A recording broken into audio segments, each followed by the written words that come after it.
Hello student, welcome back to my channel Samrat academy. Student, मेरा नाम आकाश। मेरे प्यारे बच्चे, जितने बच्चे कल पेपर देने वाले हैं, किस फरवरी को पेपर देने वाले हैं, उनके लिए बहुत ही ज्यादा इंपॉर्टेंट है। आज मैं आप लोगों को 70 नंबर बिल्कुल पक्का कराने वाला हूं, ठीक है। और ये पेपर में 100% ये प्रश्न आएंगे, लिखित बता रहा हूँ। देखिए, बहुत सारे यूट्यूबर आप लोगों को बहुत सारे क्वेश्चन करा रहे हैं, बहुत अच्छी बात है, लेकिन कोई भी आप लोगों को लॉन्ग इंपॉर्टेंट क्वेश्चन जल्दी नहीं करा रहा है, ठीक है। और इस वीडियो में हमने खाली सिर्फ लॉन्ग इंपॉर्टेंट क्वेश्चन लिया है, ठीक है। सारे मोस्ट इंपॉर्टेंट जो कि दीर्घ उत्तरीय 6 नंबर के लिए पूछे जाएंगे, वही सारे प्रश्न हम इस वीडियो में लिए हैं। पूरा का पूरा अगर इस वीडियो को देख लेते हो तो ये 6 नंबर वाले पूरे के पूरे प्रश्न कल करके चले आओगे, पूरे के पूरे प्रश्न कल करके आओगे, ठीक है। तो वीडियो को लाइक कर दो, चैनल पे ना हो तो चैनल को जरूर सब्सक्राइब करके बेल आइकन को प्रेस कर लो। ये वीडियो आपके लिए बहुत ज्यादा इंपॉर्टेंट है, एक भी क्वेश्चन मिस मत करना, सारे प्रश्न अच्छे से तैयार कर लो और कल के पेपर में 6 नंबर वाले सारे प्रश्न करके चले आओगे। तो चलो वीडियो स्टार्ट करते हैं। सबसे पहले हम लोग क्या करेंगे कि क्योंकि मॉडल पेपर से आप लोगों का मैं बताऊं तो कम से कम 50 से 55% क्वेश्चन आने वाले हैं मैथ में, ठीक है। तो पहले मैं मॉडल पेपर का दीर्घोत्तरीय प्रश्न करा दे रहा हूं पूरा का पूरा, एक भी अथवा वाला मतलब प्रश्न में भी नहीं छोड़ूंगा। जो अथवा वाला प्रश्न है ना, उसको भी नहीं छोड़ूंगा, पूरा डिटेल में आप लोगों को बताने वाला हूं। और सारे क्वेश्चन हमने यहाँ पे स्टैटिक सांख्यिकी के दीर्घोत्तरीय जो प्रश्न होते हैं सांख्यिकी के, इस बार आप लोगों के कम से कम 16 से 18 नंबर के क्वेश्चन आने वाले हैं, उसको भी मैं आप लोगों को दीर्घोत्तरीय प्रश्न बताने वाला हूँ। तो चलिए वीडियो स्टार्ट करते हैं। देखिए मेरे प्यारे विद्यार्थियों, यहाँ से आप लोगों का दीर्घोत्तरीय प्रश्न तैयार होता है, ठीक है। यहाँ से क्वेश्चन नंबर जो तीसरा है, यहाँ पे देख पा रहे हैं क्वेश्चन नंबर तीसरा, यहीं से आप लोगों का 6 नंबर का क्वेश्चन पूरा प्रारंभ होगा।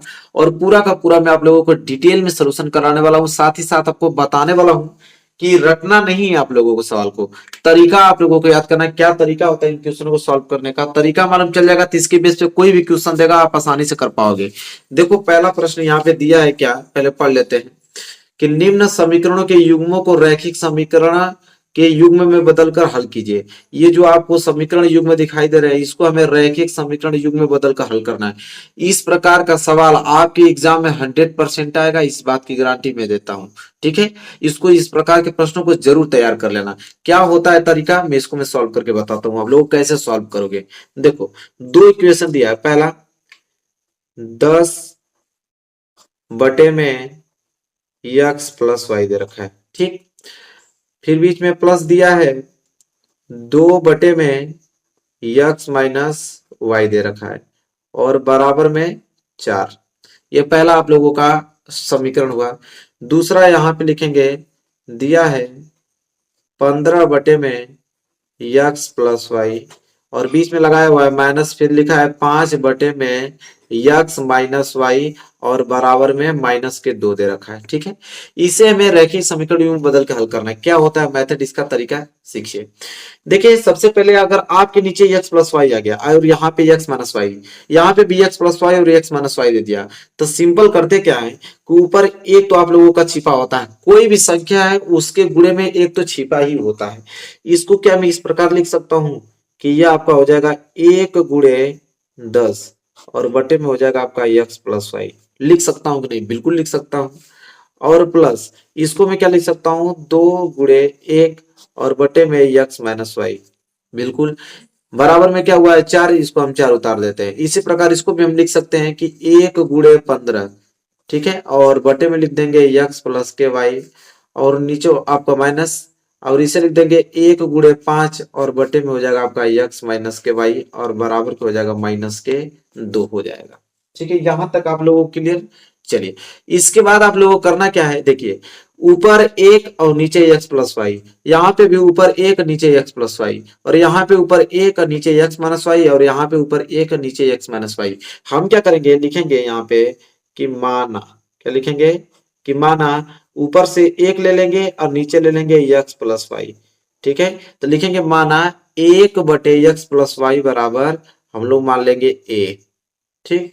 तथा इसमें देखा जाए तो ऊपर 1 है और नीचे का आपका है एक्स माइनस के वाई, इसके बराबर हम लोग मान लेंगे बी, ठीक। इसको हम लोग नाम दे देते हैं समीकरण नंबर पहला और इसे हम लोग नाम दे देते हैं समीकरण नंबर दूसरा। अब हम लोग करेंगे सिंपल क्या कि ये समीकरण जो पहला और दूसरा आया है, तो इस पहले का मान इसमें रख देंगे और इसका मान इसमें रख देंगे, ठीक है। तो जहां पे भी 1 बटे एक्स प्लस वाई दिखेगा वहां पे ए रखेंगे और जहां पे भी 1 बटे एक्स माइनस वाई दिखेगा वहां पे बी रखेंगे। तो देखिए क्या होगा, यहाँ पे क्या है कि 1 बटे एक्स प्लस वाई आ गया, इसके जगह पर हम लोग लिखेंगे ए और गुणे में क्या हो जाएगा आपका 10, ठीक। बीच में आ गया प्लस, यहाँ पे आपका बच गया 2 और गुड़े 1/x-y, तो 1/x-y बराबर b है, तो यहाँ लिखेंगे b और बराबर क्या आ गया आपका 4। इसी तरह इसमें भी रखेंगे तो 1/x+y का वैल्यू क्या है a, तो हो जाएगा a और गुड़े में हो जाएगा आपका 15 और माइनस यहाँ पे 1/x-y का वैल्यू b है, तो हो जाएगा b गुड़े 5 और बराबर क्या हो जाएगा -2। अब यहाँ पे इसे अगर हम हल करें तो 10 को गुणा a में करेंगे तो ये हो जाएगा आपका 10a और प्लस 2 को गुणा b में करेंगे तो हो जाएगा 2b और बराबर क्या हो जाएगा 4। इसे हम मान लेते हैं समीकरण नंबर तीसरा, ठीक है। और इसे गुणा करेंगे तो हो जाएगा यहाँ पे आपका 15a और माइनस के हो जाएगा यहाँ पे 5b और बराबर हो जाएगा -2 और ये आपका हो जाएगा समीकरण नंबर चौथा, ठीक है। समीकरण तीसरा समीकरण चौथा यहां तक आगे आप लोगों को कोई दिक्कत नहीं होना चाहिए। अब हम क्या करना है कि यह रैखिक समीकरण युग में बदल गया। अब रैखिक दो चर वाले रैखिक समीकरण ये हैं और दो चर वाले रैखिक समीकरण को हल करने का विधि बहुत होता है। प्रतिस्थापन विधि होता है, विलोपन विधि होता है, वज्र गुणन विधि होता है। तीनों में से कोई विधि लगाइए, इसको हल कीजिए।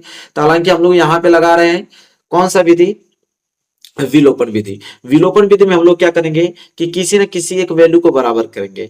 तो देखिए समीकरण जो तीसरा है यहाँ पे 10a है और समीकरण चौथा में यहाँ पे 15a है।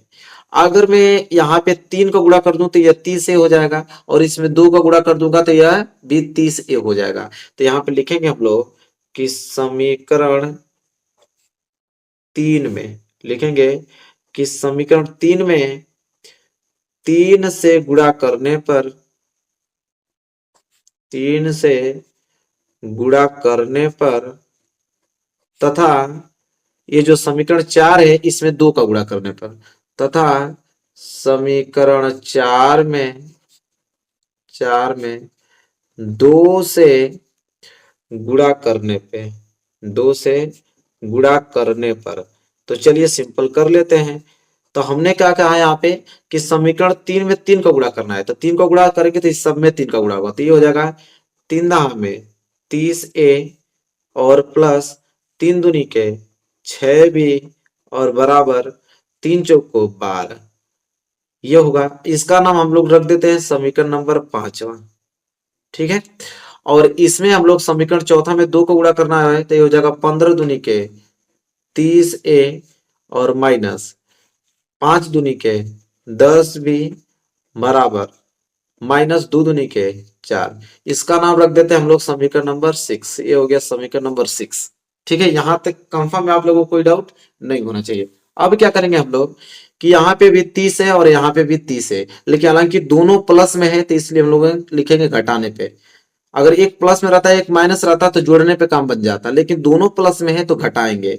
तो लिखेंगे कि समीकरण 5 माइनस समीकरण 6, मतलब समीकरण 5 में से समीकरण 6 घटाने पर।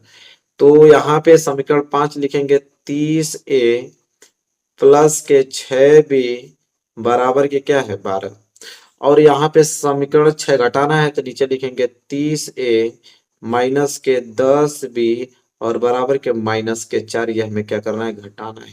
तो घटाते हैं तो चिन्ह चेंज हो जाता है, तो ये प्लस है तो माइनस, ये माइनस है तो प्लस हो जाएगा, ये भी माइनस है तो प्लस आ जाएगा। तो यहाँ +30 है और यहाँ -30 है, क्या हो जाएगा दोनों कैंसिल हो जाएगा और यहाँ पे क्या बच जाएगा आपका कि +6b और +10b दोनों जुड़ जाएगा तो हो जाएगा आपका 16b बराबर यहाँ +12 और +4 मिलके हो जाएगा 16, ठीक है। तो 16 से 16 कैंसिल हो गया तो b बराबर आ गया आपका 1।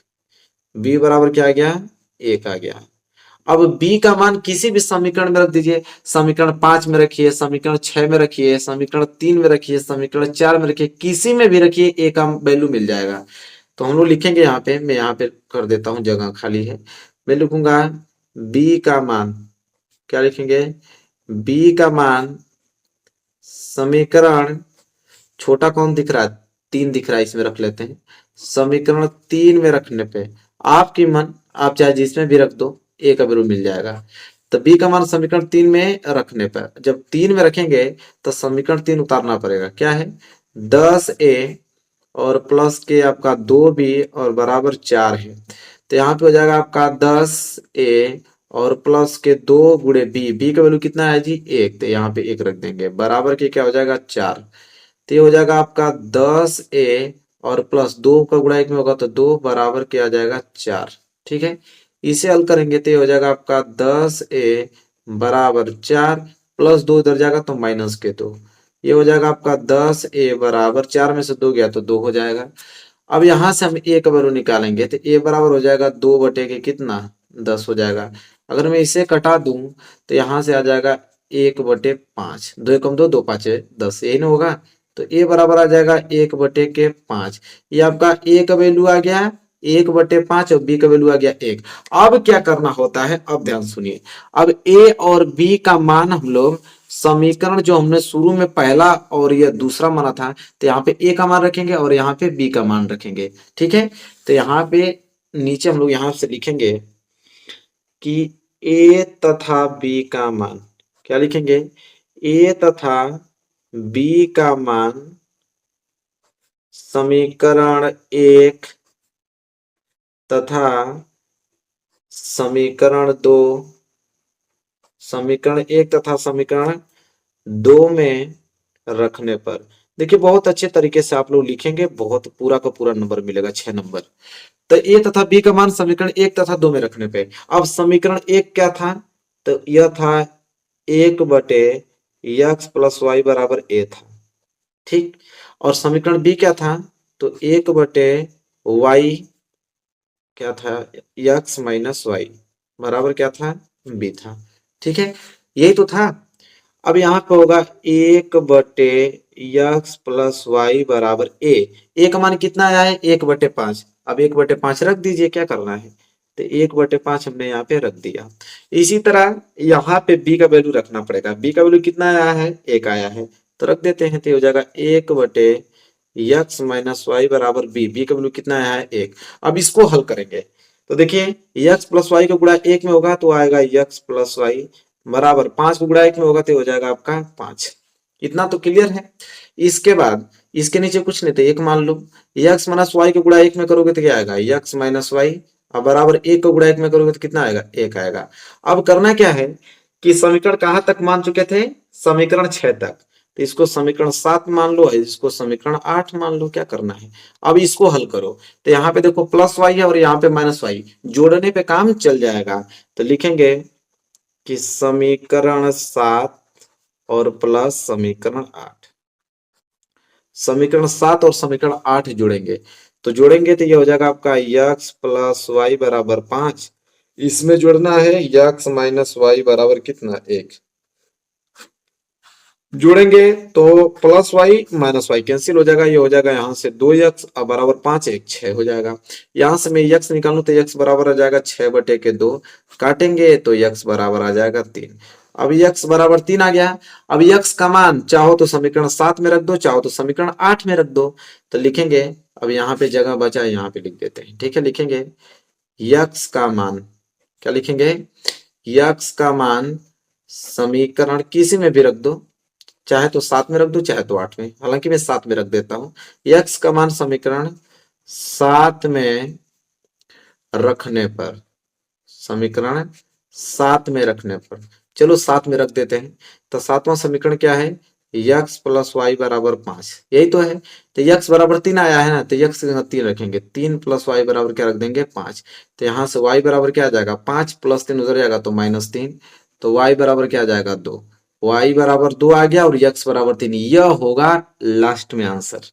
तो देखो ये 6 नंबर के लिए प्रश्न है, पूरा का पूरा हमने डिटेल में बताया, कोई ऐसा लड़का नहीं होगा जिसको समझ में नहीं आया होगा। ठीक है, पूरा हमने अच्छे तरीके से सुंदर राइटिंग में लिख कर आप लोगों को बताया, इसी तरह लिखोगे तो पूरा नंबर मिलेगा।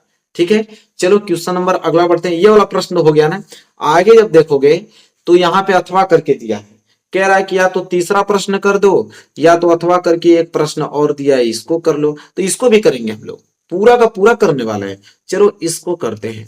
इसमें दिया है कि 3 वर्ष पूर्व रहमान की आयु वर्षों में का व्युत्क्रम और अब से 5 वर्ष पश्चात आयु के व्युत्क्रम का योग 1/3 है, उसकी वर्तमान आयु ज्ञात कीजिए। देखो इस प्रकार के प्रश्नों को कैसे सॉल्व करते हैं आराम से, जैसे उस प्रकार के प्रश्नों को समझे हो ना, इसी तरह इसको भी समझोगे पूरा डिटेल में।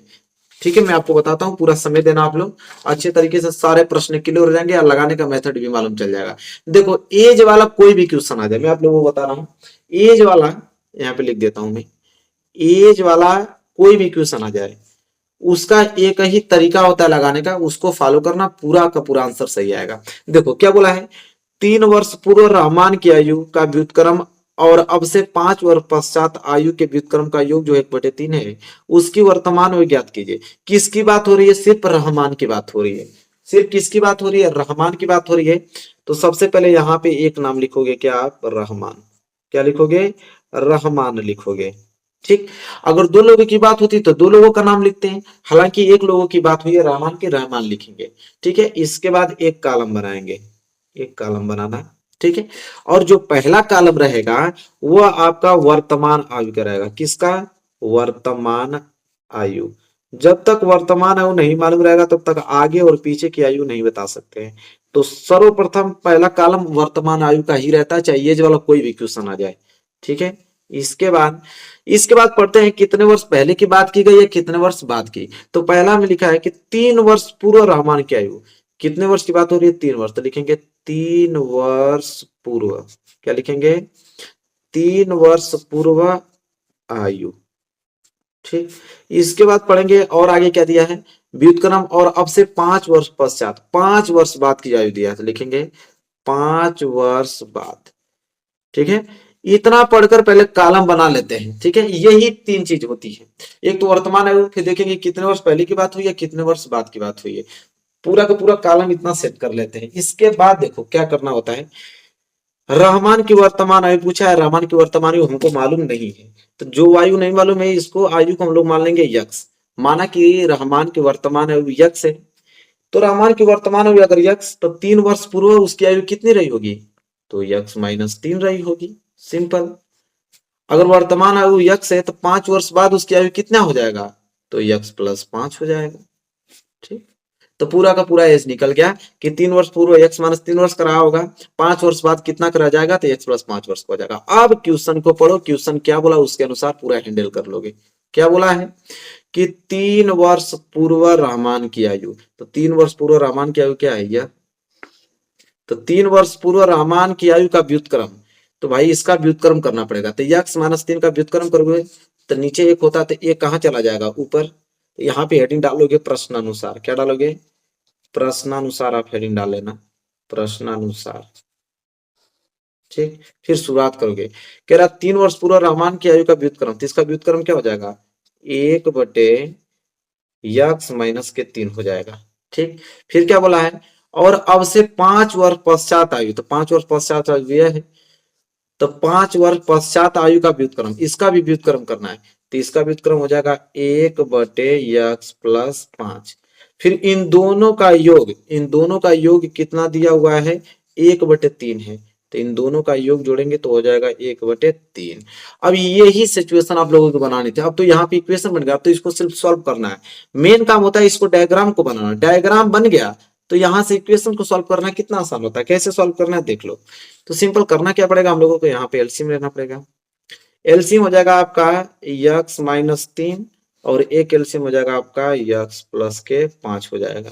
ठीक, अब x-3 से x-3 कैंसिल हो जाएगा, बच जाएगा x+5, x+5 को गुणा 1 में करेंगे तो हो जाएगा आपका x+5, बीच में आपको बचेगा प्लस, और x+5 से x+5 कैंसिल, तो बच गया x-3, x-3 को गुणा 1 में करोगे तो आएगा आपका x-3, और बराबर में क्या हो जाएगा, 1/के कितना आ जाएगा, 3 आ जाएगा। अब इसे सॉल्व करो तो ये हो जाएगा आपका x मिलके हो जाएगा 2x, और +5 - 3, 5 में से 3 जाएगा तो बचेगा प्लस के कितना, 2, और नीचे क्या हो जाएगा, x में x गुणा करोगे तो कितना हो जाएगा, x², और +5 का गुणा x में करोगे तो +5x, और -3 का गुणा x में करोगे तो -3x, -3 का गुणा +5 में करोगे तो -15 आ जाएगा। ठीक है, और बराबर कितना आ जाएगा आपका, 1/के कितना आ जाएगा, 3। यहां तक तो कंफर्म हो, कोई दिक्कत नहीं होना चाहिए। इसके बाद देखो, अब करना क्या है, ऊपर हो जाएगा 2x+2, और नीचे अगर हल करें तो हो जाएगा आपका एक्स स्क्वायर प्लस 5x में से 3x जाएगा तो बचेगा 2x और माइनस के हो गया 15। अब बराबर में हो जाएगा 1 बटे के कितना 3 हो गया। अब हमें करना क्या है कि क्रॉस मल्टीप्लीकेशन करना है। ठीक है, तो यहाँ x square plus 2x minus 15 गुणा अगर एक में कर दें तो इतना ही आने वाला है, x square plus 2x minus 15 आएगा बराबर इसका गुणा करेंगे तो 3 दूनी के 6x और प्लस 3 दूनी के 6 इतना आएगा। अब हमें करना क्या, इसको सब इधर ला दो तो हो जाएगा एक्स स्क्वायर प्लस के 2x और प्लस के 6x इधर आएगा तो क्या हो जाएगा माइनस के 6x और इधर बच गया माइनस के 15 और प्लस के 6 इधर आएगा तो माइनस के 6 बराबर इधर बच गया 0। अब करना क्या पड़ेगा, यहां से हो जाएगा आपका एक्स स्क्वायर और देखो प्लस 2x माइनस 6x तो 6x में से 2x जाएगा तो बचेगा यहां से माइनस के 4x और माइनस के 15 माइनस के 6 दोनों जुड़ के हो जाएगा माइनस के 21 बराबर 0। अब ये द्विघात समीकरण बन गया तो गुणनखंड विधि से इसको क्या करो हल कर दो। देखो गुणा करने पे 21 आ जाए माइनस के 21, गुणा करने पे माइनस के 21 आ जाए और जोड़ने या घटाने पे क्या आना चाहिए माइनस के 1। देखो कैसे करते ये भी मैं बता देता हूँ तरीका। एक्स स्क्वायर के आगे कुछ नहीं है तो क्या है 1, जब इसकी मल्टीप्लाई करेंगे 1 में तो माइनस 21 की मल्टीप्लाई करेंगे किस में 1 में तो आएगा आपका माइनस के 21। तो गुणा करने पे तो आपका होना चाहिए माइनस के 21 और जोड़ने या घटाने पे आप लोगों का बनना चाहिए क्या माइनस के 4। तो बताओ ऐसा कोई नंबर है, तो बिल्कुल है। 7 त्रिके 21, 7 त्रिके 21 गुणा करेंगे तो 21 आ जाएगा, घटाएंगे तो 4, लेकिन आना चाहिए माइनस के 21 और घटाने पे माइनस के 4, इसलिए हम लोग क्या करेंगे इसके आगे माइनस लगाएंगे। माइनस 7 गुणे 3 करेंगे गुणा तो माइनस 21 भी आ जाएगा और माइनस 7 में से अगर हम क्या करते हैं 3 घटा भी देते हैं, ठीक है, तो 3 घटाएंगे तो कितना आ जाएगा आप लोगों का माइनस के 4। 3 में से माइनस 7 घटाएंगे तो माइनस 4 ही तो आएगा। तो इसको लिखोगे कैसे, देखो इस तरह एक्स स्क्वायर माइनस के और प्लस के 3x माइनस के 7x और माइनस के 21 बराबर 0। अब देखो पूरा सटीक बैठ गया, 3x माइनस 7x माइनस के 4x और 3 गुणे माइनस 7 माइनस के 21, सही है कि नहीं, बिल्कुल सही है। फिर यहाँ पे आप जोड़ा बना लोगे, यहां से कॉमन क्या आ रहा है दोनों में x कॉमन आ रहा है तो यहाँ से बचेगा x प्लस के कितना 3 और माइनस यहां से कॉमन क्या बच रहा है 7 कॉमन लोगे तो x माइनस गुणा माइनस में करोगे तो प्लस और 7 त्रिके 21 तो 3 बार जाएगा बराबर के 0। तो देखो एक बात नोटिस करो, यहाँ पे भी x प्लस 3 और यहाँ पे भी x प्लस 3 दोनों कॉमन ले लो, तो दोनों को कॉमन लोगे तो बचेगा क्या x प्लस 3 एक कोष्टक में और एक कोष्टक में x माइनस के 7 और बराबर में क्या आ रहा है 0। तो एक बार x प्लस 3 को 0 के बराबर कर दो, एक बार x माइनस 7 को 0 के बराबर कर दो, तो ये हो जाएगा आपका x प्लस 3 बराबर 0 और एक हो जाएगा x माइनस 7 बराबर 0। तो ये तो आ जाएगा आपका x बराबर माइनस के 3 और ये आ जाएगा x बराबर माइनस के 7 हो जाएगा तो प्लस के 7। तो एक तो आ गया x बराबर 7 और एक आ गया x बराबर माइनस के 3। तो माइनस वाला आंसर तो होगा ना, जब भी होगा तो प्लस वाला। तो देखो क्या पूछा था, रहमान के वर्तमान आयु ना लिखेंगे, इसलिए लास्ट में लिखेंगे रहमान की वर्तमान आयु, इसलिए रहमान की वर्तमान आयु को हमने x माना था और x बराबर आ गया आंसर आप लोगों को कितना आ गया तो 7 वर्ष, कितना आ गया 7 इयर्स, ठीक है 7 वर्ष। तो देखो कितना हमने आराम से आप लोगों को एक एक चीज बताया है कि पूरा का पूरा क्लियर हो जाएगा आप लोगों को। देखो हमने पूरा अच्छे तरीके से सोल्यूशन इतना आराम से आप लोगों को बता रहा हूं ना कि कोई दिक्कत होगा ही नहीं, चाहे मैथ में कोई कितना भी कमजोर हो। देखो पूरा हमने डिटेल में बात किया है और ये भी प्रश्न हो गया, इसको भी मैं हटा देता हूं आप लोगों को। देखो कितना प्रश्न हो गया, 3 प्रश्न, जो तीसरा प्रश्न था इसका पहला और दूसरा दोनों हमने कर रखा है। अब हम आगे बढ़ेंगे प्रश्न नंबर चौथे की तरफ। अब देखो प्रश्न नंबर चौथा क्या है, तो ये हाइट एंड डिस्टेंस है, बहुत ही ज्यादा सिंपल है, आराम से कर डालोगे मेरा वादा है। जैसे ये दोनों प्रश्न समझ में आया, ये भी प्रश्न आप लोगों को समझ में आएगा। तो चलो देखते हैं क्वेश्चन नंबर 4 कैसे लगाएंगे। चलो देखो यह प्रश्न वाकई में बहुत ज्यादा अच्छा प्रश्न है, क्वेश्चन नंबर 6, ठीक है, ध्यान समझना। 6 नंबर के लिए प्रश्न पूछा जाता है तो भाई अच्छा पूछेगा ही पूछेगा। तो हालांकि सिंपल भी है, कोई भारी नहीं है। एक बहुमंजिल भवन के शिखर से देखने पर एक 8 मीटर ऊंचे भवन के शिखर और तल के अनुमान कोण क्रमशः 30 और 45 अंश है। बहुमंजिल भवन की ऊंचाई और दो भवनों के बीच की दूरी ज्ञात कीजिए। देखिए जब भी इस प्रकार का प्रश्न आ जाए आप शांति से पढ़कर डायग्राम बनाना। अब डायग्राम कैसे बनेगा मैं अब सिखाता हूं आप लोगों को। एक बहुमंजिल भवन, देखो सबसे पहले आप धरती बनाना। दुनिया पे कोई चीज टिकी है तो धरती पे ही टिकी है, तो पहले आप एक धरती बनाओ सिंपल सा। हमने भाई एक धरती बना दिया, जो भी टिकेगा इस धरती पे ही टिकेगा। धरती हमने एक बना दिया। बोला है एक बहुमंजिल भवन, तो बहुमंजिल भवन तो जाहिर सी बात है कि भाई बहुमंजिल भवन तो बड़ा होगा ही होगा। ठीक है, बहुमंजिल जो भवन होगा वो तो बड़ा होगा। ये बहुमंजिल भवन है। ये क्या है आप लोगों का? बहुमंजिल भवन। तो कह रहा है एक बहुमंजिल भवन के शिखर से देखने पर एक 8 मीटर ऊंचे भवन के शिखर, 8 मीटर ऊंचा भवन भी है, तो 8 मीटर ऊंचा भवन क्या होगा? बहुमंजिल भवन से तो छोटा ही होगा। तो इसी धरती पे एक भवन है जो कि सिर्फ 8 मीटर है। ठीक है, यह भवन है। ठीक है, कितना मीटर है? सिर्फ 8 मीटर ऊंचा यह क्या है? भवन है। और यह बहुमंजिल भवन है। तो कह रहा है एक बहुमंजिल भवन के शिखर से, तो शिखर क्या होगा इसका? यह वाला पोर्शन शिखर है। तो एक बहुमंजिल भवन के शिखर से देख रहा हूं, तो एक 8 मीटर ऊंचे भवन के शिखर, तो ऊंचे भवन का शिखर और तल, तल होगा यह। तो शिखर और तल के अवनमन कोण 30 अंश और 45 अंश है। मतलब इसके शिखर से इसके शिखर का जो कोण है, तो इसके शिखर से इसके शिखर का कोण कितना अंश है? 30 अंश। और इसके शिखर से इस तल का जो कोण है वो है 45 अंश। तो अवनमन कोण है, तो अवनमन कोण कैसे बनता है? तो अवनमन कोण बनता है, ये जो आप लोगों का 30 अंश बना है, तो ये हो गया दृष्टि रेखा है, और एक इसके सापेक्ष खींचेंगे क्षैतिज रेखा। ठीक है, इस तरह होगा क्षैतिज रेखा। देखो ये क्षैतिज रेखा होगा। तो दृष्टि रेखा और क्षैतिज रेखा के सापेक्ष जो ये कोण बनेगा, ये आप लोगों को कितना अंश है? 30 अंश। ठीक है, फिर कह रहा है कि इसी शिखर से इसके तल का जो कोण है, पूरा का पूरा कोण यहां से यहां तक लेके जो कोण बना है वो आप लोगों का कोण है 45 अंश। कितना अंश है? 45 अंश। यह बोला इस प्रकार डायग्राम बनाओगे। ठीक है, एक बात नोटिस करो, देखो यहाँ पे तुम्हें जेड की आकृति दिखाई दे रही होगी। देखो यहां से, फिर यहां से, और फिर यहाँ अगर खींच दे तो जेड की आकृति बन जाएगी बिल्कुल। तो हम लोग क्या करेंगे, यहाँ पे एक इसके समानांतर एक रेखा खींचेंगे। देखो इसके समानांतर एक रेखा खींचेंगे, खींच दिया हमने। अब देखो जेड की आकृति बन रही कैसे, इस रेखा के बारे में देखो ध्यान से देखना। यहां से जा रहा है यहाँ पे, फिर यहाँ आ रहा है, फिर यहाँ। तो यह जो कोण बन रहा है, तो अगर यह 30 अंश तो ये भी 30 अंश, एकांतर अंतः कोण होगा कि नहीं होगा? बिल्कुल होगा। इसी तरह अब देखो, अब इस बड़े वाले की बात कर रहे हैं। बड़े वाला देखो, बड़े वाला कहाँ जा रहा है? यहाँ से यहाँ मिल रहा है ना, तो ये वाला कोण कहाँ जा रहा है? नीचे यहाँ। मतलब यह वाला कोण जो है ये 45 अंश होगा, एकांतर अंतः कोण। ठीक है, यह 45, ये भी 45, यह 30, तो ये भी 30। ठीक है, अब देखो, अब इसका थोड़ा नामकरण कर दो, नाम थोड़ा रख दो अच्छे से।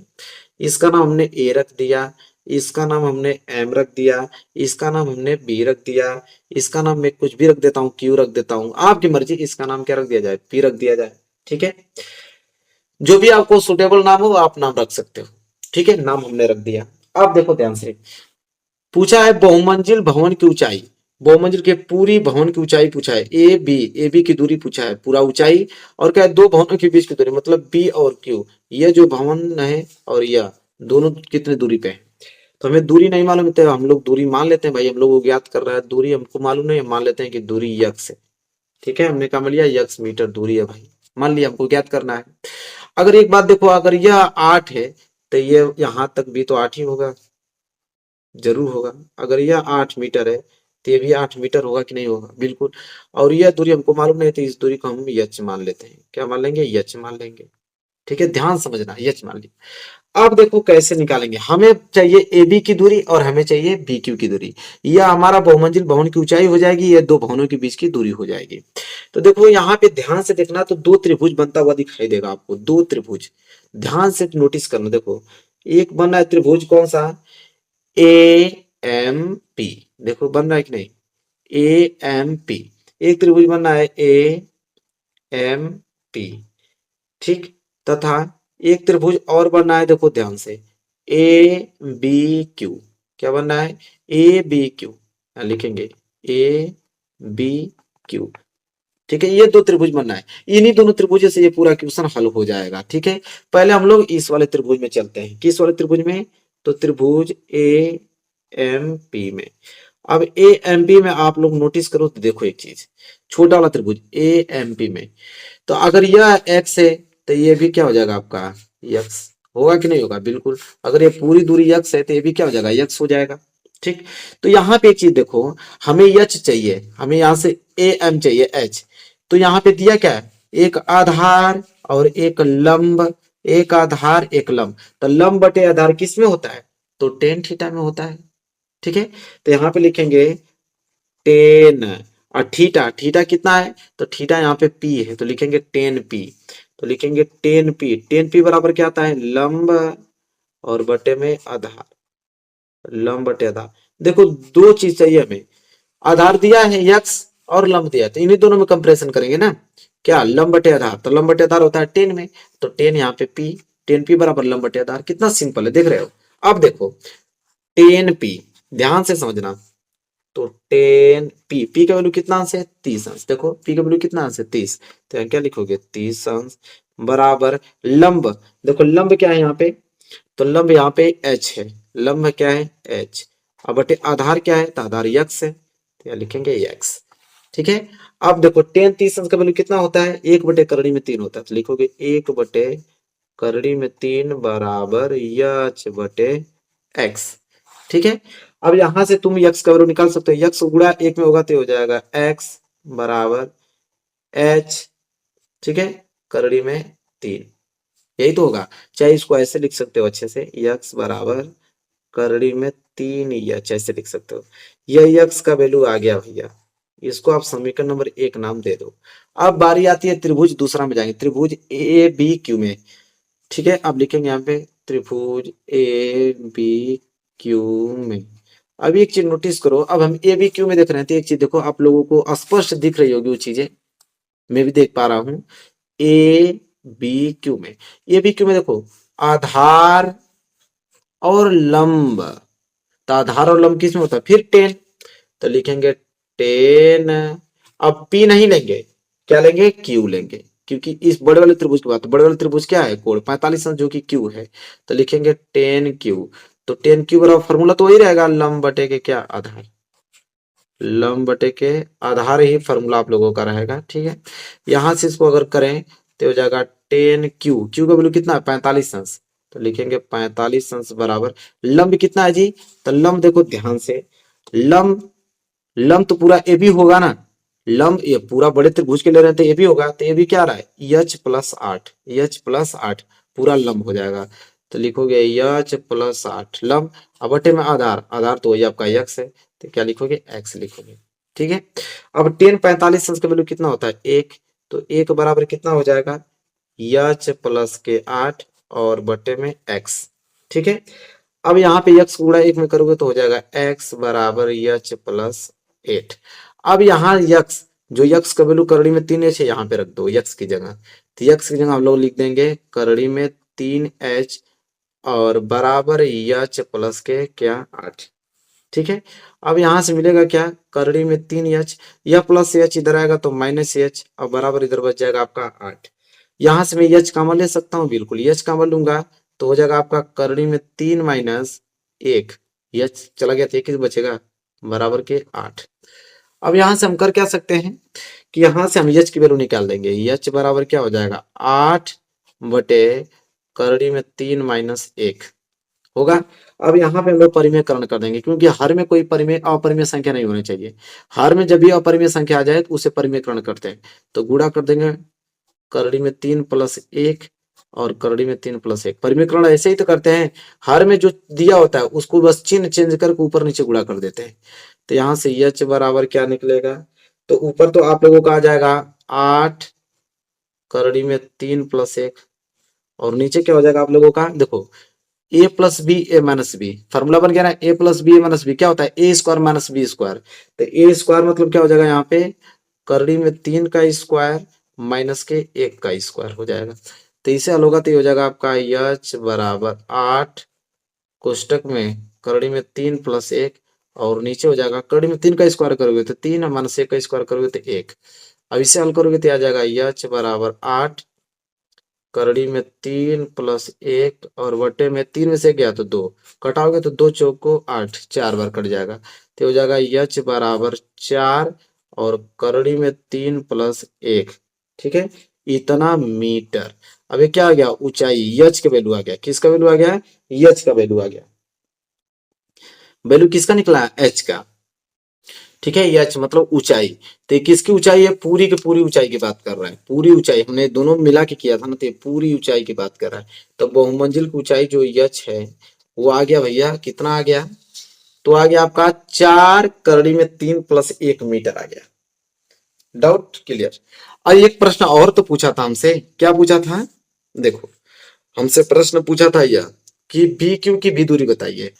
तो चलो हम लोग बी क्यू भी निकाल देते हैं। बी क्यू को क्या माना था, यक्स, दो कोनों के बीच की दूरी भी तो चाहिए, तो बहुमंजिल की दूरी निकल गया, यहाँ पे लिख लेना बहुमंजिल की ऊंचाई, बहुमंजिल भवन की ऊंचाई। तो बहुमंजिल भवन की ऊंचाई तो आप लोगों के सामने भाई दिख रहे हैं, ये आंसर है। लेकिन दो भवनों के बीच की दूरी भी तो पूछा था, तो दो भवनों के बीच की दूरी क्या था, बी क्यू, ठीक है, बी क्यू को हमने यक्स माना था, तो यहाँ पे यक्स आ गया। तो सिंपल यक्स बराबर करड़ी में 3 गुणे यच, यच का मान इतना है रख दो, यच का मान आया है 4 करड़ी में 3 प्लस 1, तो यक्स बराबर आ जाएगा, यहाँ पे हो जाएगा आपका 4, करड़ी में 3 को गुणा करड़ी में 3 में होगा तो क्या हो जाएगा, यहाँ पे 3, और प्लस करड़ी में 3 को गुणा 1 में होगा तो हो जाएगा करड़ी में 3, तो आ जाएगा क्या आपका 4 और 3 प्लस क्या आ जाएगा, करड़ी में 3 मीटर। यक्स का वैल्यू, यक्स का वैल्यू मतलब दो भवनों के बीच की दूरी, यहाँ लिख भी देना कि दो भवनों के बीच की दूरी, दो भवनों के बीच की दूरी। देख रहे हो ना, पूरा क्लियर हो गया कि नहीं बताओ। ये प्रश्न क्या था, बिल्कुल आसान था, बस समझना था, ठीक है, कोई आपको अच्छे से समझाते समझ में आ जाएगा। मैंने अच्छे तरीके से आप लोगों को समझाने का प्रयास किया है और पूरा का पूरा आप लोगों को डाउट क्लियर हो गया होगा। चलो, तो देखो यहाँ पे एक बात नोटिस किया जाए, ये भी प्रश्न आप लोगों का क्लियर हो गया कि नहीं। अथवा में करके एक प्रश्न और दिया है, देखो अथवा किया है ना, अथवा करके एक प्रश्न और दे दिया आप लोगों का 6 नंबर के लिए, इसको भी देखेंगे, मानेंगे नहीं भाई, पूरा का पूरा हमने वादा किया है, पूरा सोल्यूशन देखें चाहे जितना भी टाइम हो जाए। तो ये हो गया ना, अब इसको देखने वाले हैं। अब ये भी सेम उसी कैटेगरी का प्रश्न है, ध्यान से पढ़ेंगे ये भी समझ में आ जाएगा। चलो देखो अगला प्रश्न पढ़ते हैं, यह अथवा करा कि भूमि के एक बिंदु P से एक 10 मीटर ऊंचे भवन के शिखर का उन्नयन कोण 30 अंश है। भवन के शिखर पर एक ध्वज को लहराया गया है और P से ध्वज के शिखर का उन्नयन कोण 45 अंश है। ध्वज दंड की लंबाई और बिंदु P से भवन की दूरी ज्ञात कीजिए और कड़ी में 3 का जो वैल्यू होगा वो 1.732 का प्रयोग कीजिए। ठीक है, कोई दिक्कत नहीं, ये भी समझ में आएगा, 100% समझ में आएगा, आप लोग विश्वास रखिए। कैसे आएगा देखो, इसका भी सबसे पहले हम लोग डायग्राम, सबसे मेन होता है डायग्राम, डायग्राम अगर बना दिए तो समझो सब कुछ कल्याण हो गया। तो चलो पढ़ते हैं, डायग्राम बनाते हैं, क्या है वही, जब भी इस प्रकार का डायग्राम आए तो धरती तो बना ही लेना है, धरती तो भाई धरती पे ही सब कुछ होने वाला है, तो सिंपल एक धरती बना ही लेते हैं, धरती बन गया। अब क्या बोला है देखो, कह रहा है कि भूमि के एक बिंदु, ये भूमि तो ही है धरती, कह रहा है कि भूमि के एक बिंदु P से, तो मान लेते हैं ये बिंदु क्या है, ये वाला बिंदु P है, बात खत्म। तो भूमि के बिंदु P से एक 10 मीटर ऊंचे भवन, तो एक भवन भी है जो कि कितना ऊंचा है, 10 मीटर, तो भाई एक भवन बना लेते हैं जो कि 10 मीटर ऊंचा भवन है। तो इस साइड हम लोग भवन बना देते हैं, यह है भवन, कितना ऊंचा है भाई, 10 मीटर, 10 मीटर यहां से लेके यहां तक इसकी ऊंचाई है, यह भवन है। तो कह रहा है कि बिंदु और भूमि के एक बिंदु P से एक 10 मीटर ऊंचे भवन के शिखर का उन्नयन कोण, तो इसका भवन का शिखर यह है और बिंदु P से इसका उन्नयन कोण, क्या बोला है, उन्नयन कोण, जो नीचे से ऊपर की तरफ देखते हैं उसको उन्नयन कोण बोलते हैं, नीचे से ऊपर की तरफ, बिंदु से देख रहा हूं इसके शिखर, तो यह हो गया आपका उन्नयन कोण, कितना अंश भैया, 30 अंश बोल रखा है। ठीक है, फिर क्या बोला है, ध्यान सुनो, फिर बोला है कि भवन के शिखर पर एक ध्वज को लहराया गया है, यह जो भवन का शिखर है इस पे एक ध्वज को लहराया गया है, ध्वज मतलब झंडा तिरंगा, चलिए बना देते हैं भाई एक ध्वज, देखो कमाल का बन गया। ठीक है, झंडे को हमने लहरा दिया, तो कह रहा है कि झंडे को लहरा दिया, कह रहा भवन के शिखर पे एक ध्वज को लहराया गया और बिंदु P से ध्वज के शिखर का उन्नयन कोण 45 अंश है। अब ध्वज का शिखर क्या है, ये वाला बिंदु। अब बिंदु P से उसका उन्नयन कोण 45 अंश है। अब यहां से देखेंगे इसको, P से देख रहे हैं हम झंडे के शिखर को, तो इसका जो उन्नयन कोण है, उन्नयन कोण मतलब क्या होगा, ये पूरा कोण यहां से लेके यहां तक कितना अंश है, 45 अंश है। ठीक है, फिर पूछा ध्वज दंड की लंबाई, मतलब यहां से लेके यहां तक की आप बताइए कि इसकी ऊंचाई कितनी है, और बिंदु P से भवन की दूरी ज्ञात कीजिए। मतलब P से इस वाले बिंदु की दूरी ज्ञात कीजिए, ये जो बिंदु इसकी दूरी ज्ञात करना है। कुछ नहीं, नाम रख लेते हैं, ये P है तो इसका नाम हम B रख लेते हैं। ठीक है, इसका नाम हम लोग क्या रख लेते हैं, ये नाम रख देते हैं, और ये बच गया, इसका नाम क्या रख देते हैं, Q रख देते हैं। ठीक है, Q रख दिया हमने। अब देखो करना क्या है, फिर वही दो कोण है ना, दो त्रिभुज बनेगा। दो कोण है, कितना त्रिभुज बनेगा, दो त्रिभुज। कौन कौन सा त्रिभुज, देखो एक त्रिभुज तो दिख रहा है आप लोगों को, ए बी पी। देखो कितना सिंपल है, ए बी पी, और एक बन रहा है आपका क्यू बी पी। ठीक है, क्यू बी पी और एक ए बी पी। लिखेंगे यहाँ पे दोनों त्रिभुजों का नाम। एक बन रहा है त्रिभुज A B P, A B P, तथा एक बड़ा त्रिभुज बनना है Q B P, Q B P. ये त्रिभुज, दो त्रिभुज बनना है। अब मैं इसको साइड कर देता हूं ना, इसका काम खत्म है। बस अब जितना फोकस करना है इस डायग्राम पे फोकस करना है। सबसे पहले हम इस वाले त्रिभुज में चलेंगे। त्रिभुज किस में, ए बी पी में। अब ए बी पी में देखो क्या चीज दिया है, तो ए बी पी में लंब दिया है, आधार हमको पी भी हमको चाहिए, दो भवनों के बीच की दूरी हमको चाहिए थी। ठीक है, तो यहाँ पे काम बन जाएगा कौन, लंब बटे आधार, मतलब 10। क्या लिखेंगे, 10 पी, 10 पी बराबर क्या होगा, लंब बटे के आधार, लंब बटे के आधार, यही तो होगा। हम लोग जानते भी हैं कि ये जो कोण 30 अंश है, कोण के सामने वाली भुजा क्या कहलाती है, लंब, और ये आधार 90 अंश के सामने भुजा क्या कहलाती है, कर्ण।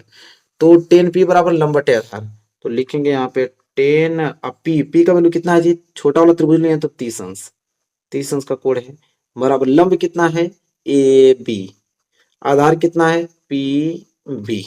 ठीक है, तो यहाँ पे 10 30 अंश का वैल्यू कितना होता है, अभी हमने पहले वाले क्वेश्चन में डिस्कस किया था, 1/3 में 3, 1/3 बराबर ए बी की लंबाई है 10 और पीबी की लंबाई तो हमको निकालना है। तो पीबी को गुणा 1 में होगा तो हो जाएगा पीबी बराबर 10 को गुणा कड़ी में 3 होगा तो क्या हो जाएगा आपका 10 कड़ी में 3 मीटर। तो एक तो हमको चाहिए था पीबी, दो भवनों के बीच की दूरी, तो निकल ही तो गया। ये ना पूछा था कि बिंदु पी से इस भवन की दूरी कितनी है, तो भाई पीबी निकल गया 10 कड़ी में 3 मीटर, सिंपल। और एक हमको चाहिए क्या, ध्वज दंड की अब ऊंचाई चाहिए। तो ध्वज दंड की ऊंचाई के लिए हम बड़ के त्रिभुज में चलेंगे। बड़ा वाला त्रिभुज ये वाला है, इसमें चलेंगे। त्रिभुज कौन सा, क्यू बी पी में।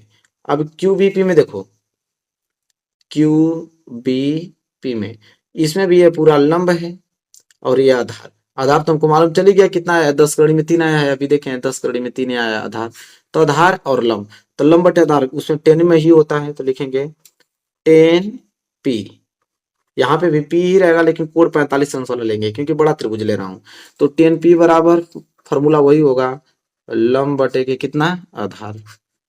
तो लंब बटे के क्या हो जाएगा, आधार हो जाएगा।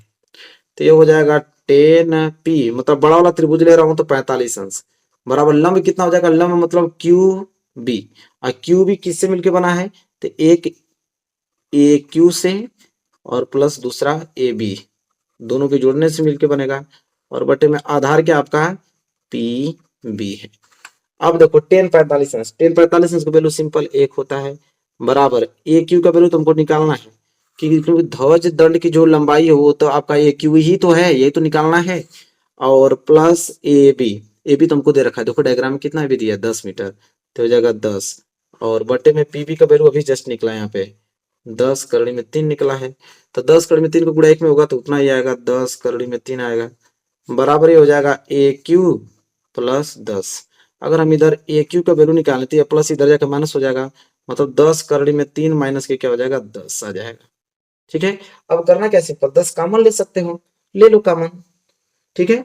तो 10 कॉमन लोगे तो कितना आ जाएगा यहाँ पे, कॉमन लेने क्या जो डायरेक्ट लिख दो ना, ठीक है। क्या लिख दोगे 10 और गुणे कड़ी में 3। अब कड़ी में 3 का वैल्यू बोला था, मैं सवाल में अभी दिखा देता हूँ, बोला था कड़ी में 3 का वैल्यू बोला था 1.732। तो 1.732 ले लो और माइनस के 10 ले लो, इसका गुणा करोगे तो 1 यहाँ पे आ जाएगा, तो हो जाएगा 17.32 और माइनस के 10। अब माइनस करोगे तो क्या आ जाएगा आपके यहाँ से 7.32 मीटर। ये किसका आ गया, ध्वज दंड की ऊंचाई, किसका यहाँ पे लिख देता हूँ, ध्वज दंड की ऊंचाई मतलब लंबाई। तो ध्वज दंड की लंबाई इतना मीटर आ गया, और बिंदु P से भवन की जो दूरी है वो कितना गया 10 गण में 3 मीटर। देखो हमने सब कुछ डिटेल में बताया, बताओ कोई ऐसा पॉइंट है जो समझ में नहीं आया है, पूरा हमने आराम आराम से हर एक चीज डाउट क्लियर किया आप लोगों का, आई होप क्लियर हो गया होगा आप लोगों को। और रुकेंगे नहीं, बहुत सारा क्वेश्चन करना है, और एक क्वेश्चन और बच गया, क्वेश्चन नंबर 5वां, ठीक है। क्वेश्चन नंबर 5वां बच गया है, उसमें भी 2 क्वेश्चन दिया है, अभी तक तो हम लोग यहाँ तक किए हैं, अभी क्वेश्चन नंबर 5वां बचा है, और इसका अथवा करके एक दिया वो भी बचा है, पूरा करके जाएंगे आज की क्लास में, ठीक है। क्योंकि हमने वादा किया था लॉन्ग इंपोर्टेंट क्वेश्चन का पूरा डिस्कस करेंगे। तो चलिए अब इसको देखते हैं, चलिए देखते हैं क्वेश्चन नंबर 5वां। देखिए क्वेश्चन नंबर 5वां ना बहुत ज्यादा इंपॉर्टेंट है, इस पे आप स्टार बना लो, बहुत ही वाकई बहुत ज्यादा इंपॉर्टेंट क्वेश्चन है, ठीक है। बहुत ध्यान से समझोगे तभी समझ में आएगा, ठीक है। क्या है प्रश्न पढ़ता हूं, पूरा हर एक बात मैं आप लोगों को समझाने की कोशिश करूंगा। कह रहा है कि एक बर्तन एक उल्टे शंकु के आकार का है, कोई एक बर्तन है जो कि उल्टे शंकु के आकार का है। देखिए जितना बोला है पहले उतना मैं आप लोगों को बताता हूँ। एक बर्तन है जो उल्टे शंकु के आकार का है, तो इसका डायग्राम कैसे बनेगा, तो भाई उल्टे शंकु का आकार का एक बर्तन, तो बना लेते हैं शंकु। जैसे जैसे एक एक अक्षर बोलेगा उस तरफ पढ़ के हम लोग डायग्राम बनाएंगे और सवाल के अंत तक पहुंच जाएंगे। देखो एक हमने शंकु बना दिया उल्टा, वही बोला था ना। देखो एक बर्तन एक उल्टे शंकु के आकार का है, बन गया आपके सामने, ठीक। कह रहा है इसकी ऊंचाई 8 सेंटीमीटर है, ऊंचाई बोला है 8 सेंटीमीटर। आप ध्यान से समझना, ऊंचाई मतलब यहां से लेकर कहां तक, पूरा यहां तक, यह जो ऊंचाई है वो कितना है 8 सेंटीमीटर। क्लियर है कि नहीं यहाँ तक, बिल्कुल। इसके बाद बोला है और इसके ऊपरी जो खुला हुआ है, ऊपरी जो भाग है पूरा खुला हुआ है, ठीक है, बंद नहीं है, खुला हुआ है। कह रहा है कि सिरे की त्रिज्या 5 सेंटीमीटर, मतलब ऊपर जो खुला हुआ भाग का सिरा है इसकी त्रिज्या मतलब यहां से लेके त्रिज्या आर बराबर कितना है 5 सेंटीमीटर, ठीक है। ये हम बड़ा लिख दूं तो आर बराबर कितना है 5 सेंटीमीटर है, कोई दिक्कत नहीं होना चाहिए। इसके बाद बोला है यहाँ पे यह ऊपरी तक पानी में भरा हुआ है, यह ऊपर तक पानी में भरा हुआ है, यह जो आप लोगों का पूरा शंकु दिख रहा है पूरा इसमें पानी भरा हुआ है, पूरा एकदम फूल है पूरा पानी। ध्यान देना जो वर्ड बोलना उसको ध्यान में रखना, पूरा का पूरा पानी से भरा हुआ है, ये आप लोगों का पूरा शंकु है।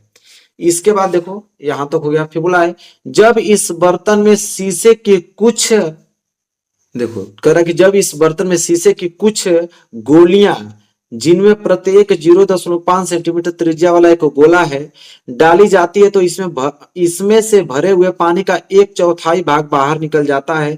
बर्तन में डाली गई शीशे की गोलियां की संख्या ज्ञात कीजिए। सुनिए ये पानी से पूरा भरा हुआ है और इसके अंदर एक गोलाकार गोलियां, शीशे की जो कंचे खेलते हैं गोली होता है, तो गोलाकार शीशे की कुछ गोलियां इसके अंदर डाला जाता है।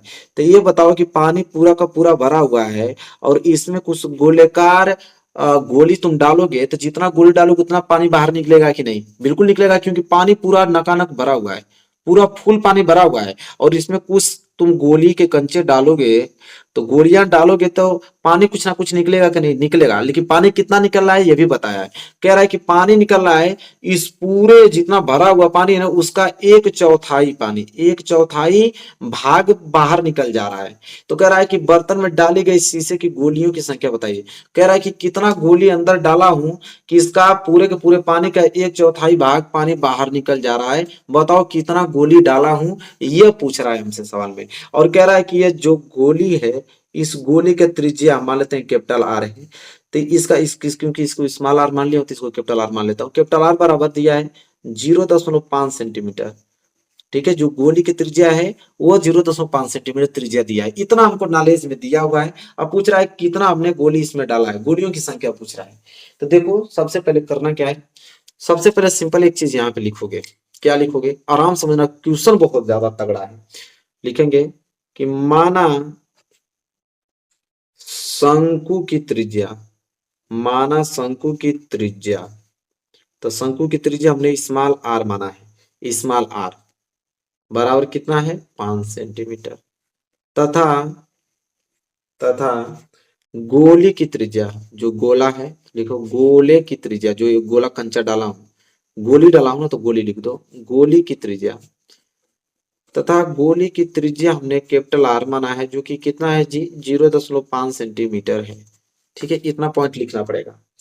इसके बाद देखो हमें कितना गोली डाला गया है अंदर, यही पूछा है, तो हमको मालूम नहीं तो उसको मान लेंगे कि माना शीशे की, क्योंकि गोली जो है शीशे की है, माना शीशे की एन गोलियां, क्योंकि मालूम नहीं तो एन मान लेते हैं, एन गोलियां, माना शीशे की एन गोलियां शंकु में है, शंकु में है, हमने मान लिया कि माना शीशे की एन गोलियां शंकु में है। ठीक है, अब देखो, अब एक बात ध्यान से तुम सुनना तभी समझ पाओगे, क्योंकि क्वेश्चन लाजवाब है।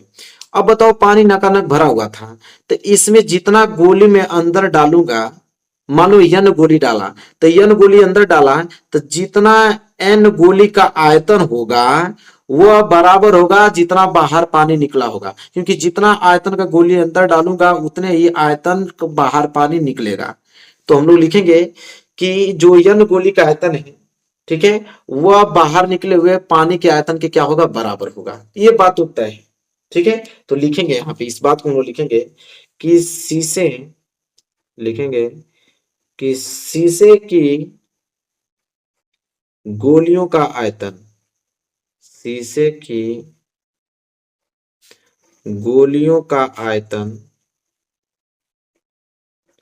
शीशे की गोलियों का आयतन बराबर है बाहर निकले हुए, बाहर निकले हुए पानी के आयतन के, निकले हुए पानी का आयतन, जितना अंदर गोली डालूंगा उसका जो आयतन है, जितना बाहर पानी निकला उसके आयतन के बराबर ही तो होगा, सिंपल है, जितना डालूंगा उतना बाहर निकला है उतना आयतन।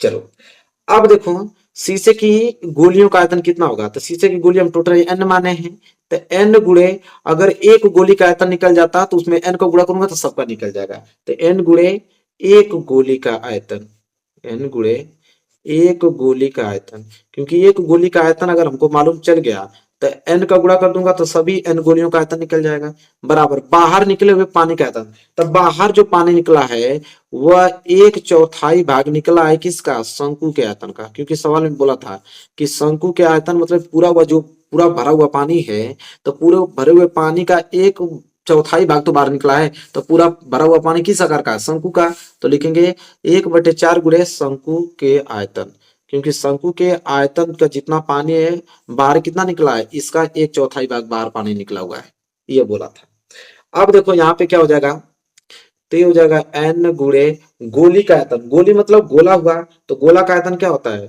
4/3 पाई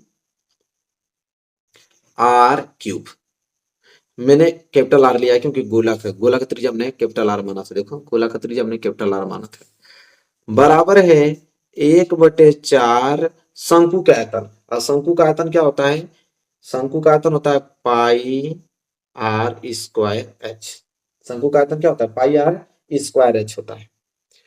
यहां तक क्लियर हो गया। अब देखो शंकु है ना, शंकु का आयतन 1/3 होता है, सॉरी शंकु का आयतन क्या होता है 1/3 पाई आर स्क्वायर एच होता है। ठीक है, यह बात आप फार्मूला याद होना चाहिए तभी लग पाएगा, शंकु का आयतन क्या होता है 1/3 पाई आर स्क्वायर एच। अब इसको हल करते हैं, देखो ध्यान से, तो देखो 3 से 3 तो कट रहा है, काट लो, पाई से देखो पाई भी कट रहा है, इसको हमने भी काट लिया, तो बचा क्या यहाँ पे बच गया 4n r3 बराबर, इधर क्या बच गया, ऊपर बच गया आर स्क्वायर एच और बटे में कितना बच गया 4, इतना बच गया। अब 4 के यहाँ पे गुणा कर दोगे तो क्या हो जाएगा 16 गुणे n गुणे आर क्यू बराबर इधर बच गया आर स्क्वायर गुणे h। ठीक है, अब बस वैल्यू रखो तो 16 गुणे n निकालना है। आर क्यू कितना है 0.5 मैंने माना था, तो 0.5 गुणे 0.5 गुणे 0.5 बराबर स्मॉल आर हम किसको माने थे शंकु, तो शंकु की त्रिज्या क्या हो जाएगा 5 गुणे 5 बराबर h। ऊंचाई कितनी थी, तो ऊंचाई 8 थी उसकी। ठीक है, चलो अब इसको सिर्फ कटाना है आप लोगों को, तो 8 से कटाओ तो 8 दूनी के 16, अगर मैं ये दशमलव हटाऊं तो नीचे आपका 10 बढ़ जाएगा, ये दशमलव हटाऊं तो नीचे 10 बढ़ जाएगा, ये भी दशमलव हटाऊं तो नीचे 10 बढ़ जाएगा। तो देखो इस 5 से यह 5 गया और इस 5 से यह 5 गया। फिर अब क्या होगा 8 दूनी के 16, अभी 2 से कटाओ 2 5 10, 5 से यह 5 चला गया। ठीक है, तो ऊपर आपका यहाँ पे ऊपर क्या बचा n और नीचे 10 नाम है 100 और बराबर इधर पूरा कट गया तो इधर बचा 1। ठीक है, तो n बराबर क्या हो जाएगा 100 को गुणा में होगा 100, मतलब गोलियों की जो संख्या आ गया वो 100 आ गया, मतलब 100 गोली हमने अंदर डाला था तो पूरे पूरे शंकु का 1/4 भाग पानी बाहर निकला था। तो ये गोलियों की संख्या पूछा था ना कितना आ गया 100 गोली हमने अंदर डाला था। तो ये इतना लॉजिकल क्वेश्चन है कि जब तक कोई आपको ध्यान से नहीं समझाए तो तक आप समझ नहीं पाओगे, इतना बेहतरीन क्वेश्चन है। ठीक है, तो आई होप मेरे प्यारे विद्यार्थियों सब कुछ क्लियर हो गया होगा आप लोगों को, हमने बहुत अच्छे तरीके से आपको समझाने की कोशिश किया है। चलो आगे बढ़ेंगे और अगला प्रश्न देखेंगे। ठीक है, एक ही लास्ट प्रश्न और बच गया है अथवा करके। ठीक है, एक प्रश्न और बचा है उसको देख लेते हैं, क्योंकि ये प्रश्न तो क्लियर हो गया 6 नंबर का। एक प्रश्न और बचा है, ये भी उसी कैटेगरी का प्रश्न है, इसको भी पढ़ेंगे और इसको भी अच्छे तरीके से लगाएंगे। चलो देखो अगला प्रश्न पढ़ते हैं। देखो अगला प्रश्न ध्यान से पढ़ना, सिंपल, ये वाला क्वेश्चन उससे सिंपल है। कह रहा है कि एक गोलाकार कांच के बर्तन की एक बेलन के आकार की गर्दन है। कह रहा है गोलाकार एक कांच है और उसका जो गर्दन है बेलन के आकार का है, जिसकी लंबाई 8 सेंटीमीटर है और व्यास उसका कितना है 2 सेंटीमीटर है। ठीक है, कह रहा है कि जबकि गोलाकार भाग का व्यास जो है 8.5 सेंटीमीटर है, इसमें भरे जा सकने वाले पानी की मात्रा माप कर एक बच्चे ने यह ज्ञात किया कि इस बर्तन का जो आयतन है वो 345 वर्ग सेंटीमीटर है। ठीक है, आयतन घन निकलता है, यहाँ वर्ग दे दिया, यहाँ पे घन देना चाहिए। ठीक है, घन सेंटीमीटर है। जांच कीजिए कि उस बच्चे का उत्तर सही है या नहीं, यह मानते हुए कि उपयुक्त मापन आंतरिक मापन है। ठीक है, क्या करा उपयुक्त मापन जो है आंतरिक मापन। देखो ये प्रश्न बहुत ज्यादा इंपॉर्टेंट है और कैसे इसको करेंगे मैं आप लोगों को बताता हूँ। तो सिंपल देखो कैसे बनाएंगे, जो बोला है डायग्राम बनाओ। एक गोलाकार कांच के बर्तन की एक बेलन के आकार का गर्दन है। देखो एक सिचुएशन क्या है, आप लोग देखे भी होगे इस प्रकार का बर्तन, हालांकि लैब वगैरह में ज्यादातर रहता है, लैब वगैरह में देखोगे तो इस तरह रहता है और यह ऊपर इसकी जो गर्दन होती है बेलनाकार होती है। लैब में देखो सुराही तरह होता है, लैब में इस प्रकार का बर्तन होता है। ठीक है, तो यहाँ पे बोला क्या है कि एक गोलाकार कांच के बर्तन की एक बेलन के आकार का गर्दन, देखो बेलन के आकार का गर्दन है जिसकी लंबाई 8 सेंटीमीटर है।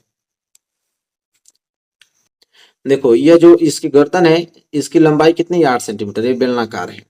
ठीक है, ये इतना कंफर्म हुआ। फिर कह रहा है और व्यास 2 सेंटीमीटर, व्यास मतलब यहां से लेकर यहां तक, ये तो व्यास ही कहलाता है। व्यास कितना है 2 सेंटीमीटर। इसके बाद बोला है जबकि गोलाकार भाग का व्यास, ये जो गोलाकार है इसका व्यास, तो व्यास यहां से लेकर इसका यहां तक होगा, इसका व्यास मतलब d बराबर दिया है 8.5 सेंटीमीटर।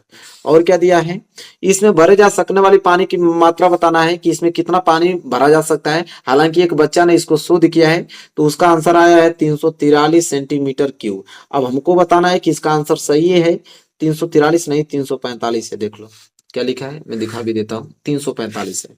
एक बच्चा ने शोध किया कि इसमें 345 सेंटीमीटर क्यूब इसका आयतन है। अब हमें बताना है कि सही है कि गलत है।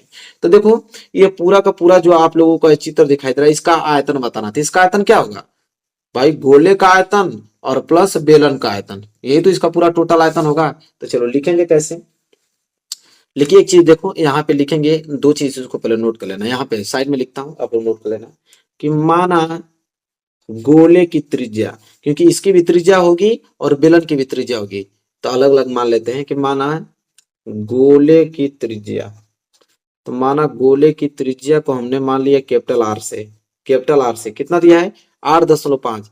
तो व्यास अगर 8.5 है तो त्रिज्या इसकी आधी होगी, तो इसका आधा मतलब 2 का भाग कर देंगे, तो कटाएंगे तो कितना आ जाएगा 2 चौको 8, 2 दूनी के 4, 2 5 10, इतना सेंटीमीटर इसका क्या आ जाएगा त्रिज्या आ जाएगा। अब बेलन का भी त्रिज्या मान लेते हैं, लिखेंगे कि माना बेलन की त्रिज्या, माना बेलन की त्रिज्या, तो बेलन की त्रिज्या को हम स्मॉल आर मान लेते हैं, स्मॉल आर बराबर 2 सेंटीमीटर।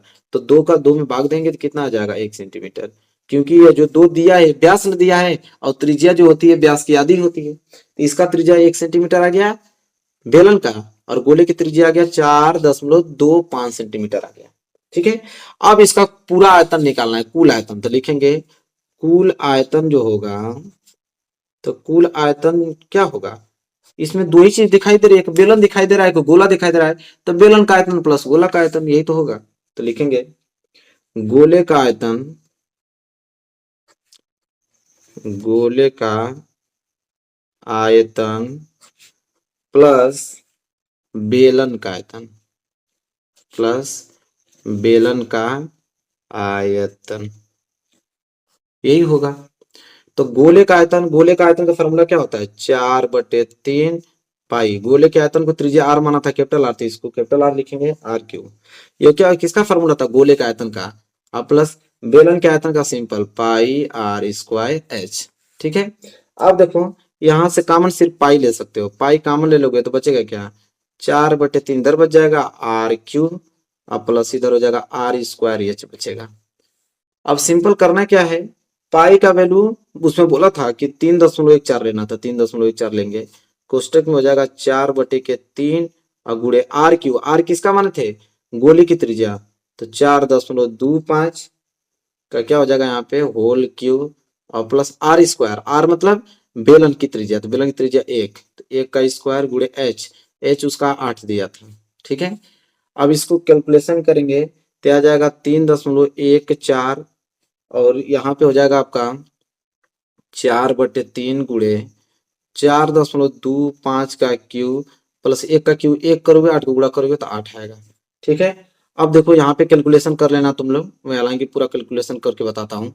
इसका 3 बार गुणा करना, फिर इसका गुणा कर देना, भाग देना, जोड़ना, तो जोड़ोगे तो पूरा टोटल कितना आएगा, इसको इतना पार्ट को पूरा सॉल्व करोगे तो आपका आंसर आ जाएगा 110.35 आएगा, और इसका गुणा इसमें कर दोगे तो आ जाएगा 346.51 सेंटीमीटर क्यूब, इस पूरे के पूरे आयतन आ जाएगा चित्र का। ठीक है, तो पूरे चित्र का आयतन आ गया। तो देखो मेरे प्यारे ये भी सवाल समझ में आ गया ना आप लोगों को। तो देखो मैंने आपसे वादा किया था कि दीर्घ जितने भी दीर्घ इसमें क्वेश्चन दिया था दीर्घ उत्तरीय, सब क्वेश्चन का सलूशन बताऊंगा, और सब कुछ बताया भी अच्छे तरीके से। कमेंट करना पूरा का, अब हम अगला वीडियो लेकर आऊंगा तो वो लघु उत्तरीय 4-4 नंबर वाले रहेंगे। ठीक है, पूरा सलूशन करा दूंगा, आप टेंशन ना लो, मैथ में वीक हो कोई दिक्कत नहीं, मैं पास करा दूंगा आप लोगों को। वीडियो कैसे लगे, वीडियो को तो शेयर करना ही पड़ेगा आप लोगों को, वीडियो को लाइक नहीं है तो लाइक कर दो, चैनल पर नहीं तो चैनल को सब्सक्राइब करके बेल आइकन को प्रेस कर लो। मिलेंगे एक प्यारा से नेक्स्ट वीडियो में, तब तक के लिए धन्यवाद। Hello student, welcome back to my channel Samrat academy. Student मेरा नाम आकाश। मेरे प्यारे बच्चों, अगर 2023 बोर्ड एग्जाम आप भी देने वाले हो तो ये वीडियो आपके लिए बहुत ही काफी इंपॉर्टेंट है। मेरे प्यारे विद्यार्थियों, मोस्ट इंपोर्टेंट क्वेश्चन कराने वाला हूँ मैथ के, और आज की वीडियो में आप लोगों का 10 नंबर बिल्कुल पक्का हो जाएगा, क्योंकि सांख्यिकीय के, ठीक है, स्टैटिक्स के जो सांख्यिकीय चैप्टर आप लोगों का, उसे 10 नंबर के हर साल एग्जाम में प्रश्न आते हैं। इस बार भी 10 नंबर का दिया है, बोर्ड ने जारी किया है कि 10 नंबर से क्वेश्चन वहां से आएंगे। तो आज की वीडियो में सिर्फ सांख्यिकीय के क्वेश्चन हमने लिया है, और पूरा आप लोगों को समांतर मापदंड निकालना, बहुलक निकालना, माध्यिकाल निकालना, हर एक क्वेश्चन में 2-2 क्वेश्चन लिया हूँ, पूरा एक्सप्लेन करके आप लोगों को बताने वाला हूँ। और यहाँ से सारे प्रश्न अगर आपने तैयार कर लिया है तो 10 नंबर बोर्ड एग्जाम यहाँ से फिक्स है, आप लोगों का 100% फिक्स है। ठीक है, तो लाइक कर दो, चैनल पर नए हो तो चैनल को सब्सक्राइब करके बेल आइकन को प्रेस कर लो। एक एक स्टेप आप लोगों को बताने वाला हूँ, तो ध्यान से आप लोग समझना। और पहला प्रश्न मैं आप लोगों को दिखाता हूँ। देखिए मेरे प्यारों, जो पहला प्रश्न जो है यह है कि निम्नलिखित बारंबारता बटन का समांतर माध्य 25 है, तो पी का मान ज्ञात कीजिए। देखिए समांतर माध्य हमको आगे ही दे दिया है कि समांतर माध्य 25 है, और पूछा है कि पी का मान ज्ञात कीजिए। जो पी यहाँ पे पी का मान ज्ञात कीजिए। देखिए वर्ग अंतराल दिया है 0 से लेके 10, 10 से लेके 20, 20 से लेके 30, 30 से लेके 40, 40 से लेके 50, मतलब 10-10 का अंतर दिया हुआ है। और बारंबारता दिया है कि 0 से लेके 10 तक बारंबारता 5 है, 10 से लेके 20 तक बारंबारता 18 है, 20 से लेके 30 तक बारंबारता 15 है और 30 से लेके 40 तक बारंबारता पी है। यही पी हमको निकालना है कि 30 से लेके 40 तक बारंबारता कितना होगा, और 40 से लेके 50 तक बारंबारता 6 है। अब हमसे समांतर माध्य दे दिया है, 25 पी का वैल्यू पूछा है। देखिए मेरे प्यारों से ध्यान से आप लोग समझिएगा, समांतर माध्य निकालने की 3 विधि होती है। समांतर माध्य निकालने की 3 विधि में दिखा भी देता हूँ यहाँ पे, हमने फार्मूला बताया था। एक प्रत्यक्ष विधि होता है, सूत्र होता है सिग्मा एफ आई एक्स आई बटे में सिग्मा एफ आई, ठीक है। और एक होता है कल्पित माध्य विधि, जो कि आप लोगों का ये फार्मूला होता है A plus sigma F I D I बटे में सिग्मा एफ आई। और एक होता है पग विचलन विधि, सिग्मा एक्स एक्स पे बार बराबर A plus sigma F I U I बटे में सिग्मा एफ आई इंटू में एच। देखो तीनों विधि से लगाओगे ना तो तीनों विधि से आंसर सेम ही आपको मिलने वाला है। अब आपका मन कि पग विचलन विधि लगा दीजिए, कल्पित माध्य विधि लगा दीजिए, प्रत्यक्ष विधि लगा दीजिए, आपका मन कोई भी लगा सकते हैं। आपका टीचर कोई लगा सकता है, कोई दोस्त आपका अलग अलग लगा सकता है फार्मूला, लेकिन आंसर आपको सेम आएगा। लेकिन देखिए मैं इसमें सबसे सिंपल विधि लगा रहा हूँ, प्रत्यक्ष विधि, जो कि सिंपल फार्मूला है और आसानी से आ भी जाएगा। क्या होता है कि सिग्मा अरे एक्स पे बार बराबर सिग्मा एफ आई एक्स आई और बटे में सिग्मा एफ आई। देखिए इस फार्मूला की यूज करेंगे तो हमें तो एक एफ आई चाहिए और एक एक्स आई चाहिए और एक सिग्मा एफ आई एक्स चाहिए। तो उसके लिए देखिए हम लोग प्रत्यक्ष विधि लगा रहे हैं, ठीक है। देखो कैसे लगाएंगे, प्रत्यक्ष विधि के लिए हमने कॉलम यहाँ पे बनाया है। प्रत्यक्ष विधि के लिए देखिए ये आपका वर्ग अंतराल है, ये बारंबारता, तो एक तो कॉलम वर्ग अंतराल का बनेगा, एक देखो वर्ग अंतराल हो गया, ठीक है। और प्रत्यक्ष विधि लगा रहे हैं ना तो उसके लिए पहले एक्स आई चाहिए, तो उसके लिए पहले कॉलम एक्स आई बनाओगे, इसके बाद बारंबारता लिखोगे। बारंबारता मतलब ये वाला पोर्शन, ठीक है। और जब बारंबारता निकल जाएगा तो अगला कॉलम बनेगा एफ आई और एक्स आई का, इन दोनों का गुणनफल बनेगा एफ आई इंटू एक्स आई। देखिए प्रत्यक्ष विधि जब भी आप लगाओगे ऐसे ही कॉलम आपको बनाना पड़ेगा जब भी प्रत्यक्ष विधि लगाओगे, क्योंकि प्रत्यक्ष विधि में चाहिए क्या, एफ आई चाहिए एक्स आई चाहिए और दोनों का गुणनफल चाहिए, यही चाहिए। तो प्रत्यक्ष विधि जब भी लगाओगे तो ये कॉलम आपको बनाना पड़ेगा। तो हालांकि हमने कॉलम बना दिया यहाँ पे वर्ग अंतराल, और वर्ग अंतराल जैसा कि देख पा रहे हो यहाँ पे 0 से लेके 10, 10 से लेके 20, 20 से लेके 30, 30 से लेके 40, 40 से लेके 50 तक है। यहाँ पे नोट कर देता हूँ, ठीक है, आराम से। चलिए यहाँ नोट करता हूँ। तो एक ताज आपका हो जाएगा 0 से लेके 10 तक, ठीक है। और अगला आपका है 10 से लेके 20 तक, फिर क्या आपका 20 से लेके 30 तक, ठीक है। फिर क्या 30 से लेके 40 तक, और फिर आपका आ जाएगा 40 से लेके 50 तक। यही था। देखो एक्स आई कैसे निकलता है, तो एक्स आई निकलता है कि देखो पहली संख्या है दूसरी संख्या दोनों को जोड़कर 2 का भाग दे दोगे ना तो एक्स आई निकल जाएगा। जैसे 10 में 0 जोड़ोगे तो 10 और 10 में 2 का भाग दोगे तो 5, ठीक है। इसी तरह इसका एक्स आई निकालना होगा। इसका एक्स आई मतलब मध्यमान होता है, मध्यमान मतलब कि 10 और 20 के बीच क्या आएगा, तो 10 और 20 के बीच 15 आएगा। तो आपको मालूम है, जिनको नहीं मालूम है तो वो 10 और 20 जोड़ेंगे तो 30 और 30 में 2 का भाग देंगे तो मालूम चलेगा कि 15 है, ठीक है। जैसे 30 और 20 और 30 के बीच क्या आता है, तो आप कहोगे कि 20 और 30 के बीच 25 आता है। और जिनको नहीं मालूम रहेगा तो जोड़ लेंगे कि 20 और 30 50 और 50 में 2 का भाग देंगे तो 25 आएगा। इसी तरह 30 और 40 के बीच क्या आता है, 35 आता है। मैं डायरेक्ट लिख देता हूँ 35 आता है, ठीक है। इसी तरह 40 और 50 के बीच क्या आता है, 45 आता है, तो डायरेक्ट 45 लिख देता हूँ। जिनको नहीं मालूम रहेगा वो दोनों संख्या को जोड़कर 2 का भाग दे देगा, एक्स आई निकल जाएगा। और एफ आई तो आपको ऑलरेडी दिया हुआ है। एफ आई तो ये आपका एफ आई मतलब बारंबारता होता है, 5 18 15 पी 6। तो क्या दिया है इसका, इसका तो 5 दिया है, इसके बाद 18 दिया है तो अगला कॉलम में यहाँ पे 18 होगा। 18 के बाद 15 दिया है तो यहाँ पे क्या आ जाएगा, 15 हमने भर दिया। 15 के बाद पी है तो यहाँ पे पी भर दूंगा। इसके बाद 6 है तो 6 भर दिया, ठीक है। अब देखिए एफ आई इंटू एक्स आई मतलब एफ आई इंटू एक्स आई, इन दोनों का गुणनफल। तब 5 में 5 का गुणा करोगे तो कितना आ जाएगा, 5 में 5 गुणा करोगे तो 25 आ जाएगा। और 18 में 15 को गुणा करोगे तो कितना आ जाएगा, जब 18 में 15 को गुणा करोगे तो ये आ जाएगा 270, तो यहाँ पे 270 लिख दिया। इसी तरह 25 में जब हम 15 को गुणा करेंगे तो आएगा 375, तो इसके कॉलम में इसके सीधा में हम लोग देंगे 375। इसी तरह आपका 35 है, 35 को गुणा पी में करोगे तो ये आ जाएगा 35 पी, ठीक है।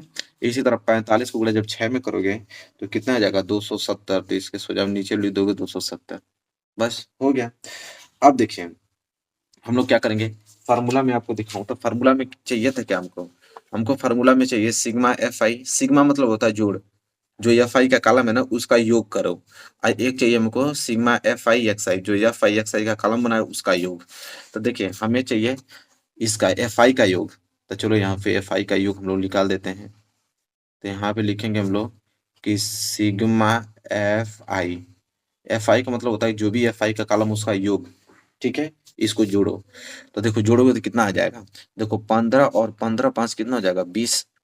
अब 20 और 18 की बात करें तो 20 2 30 38 और 38 और 38 और 6 कितना हो जाएगा 44, और 44 में पी जोड़ोगे तो 44 पी हो जाएगा।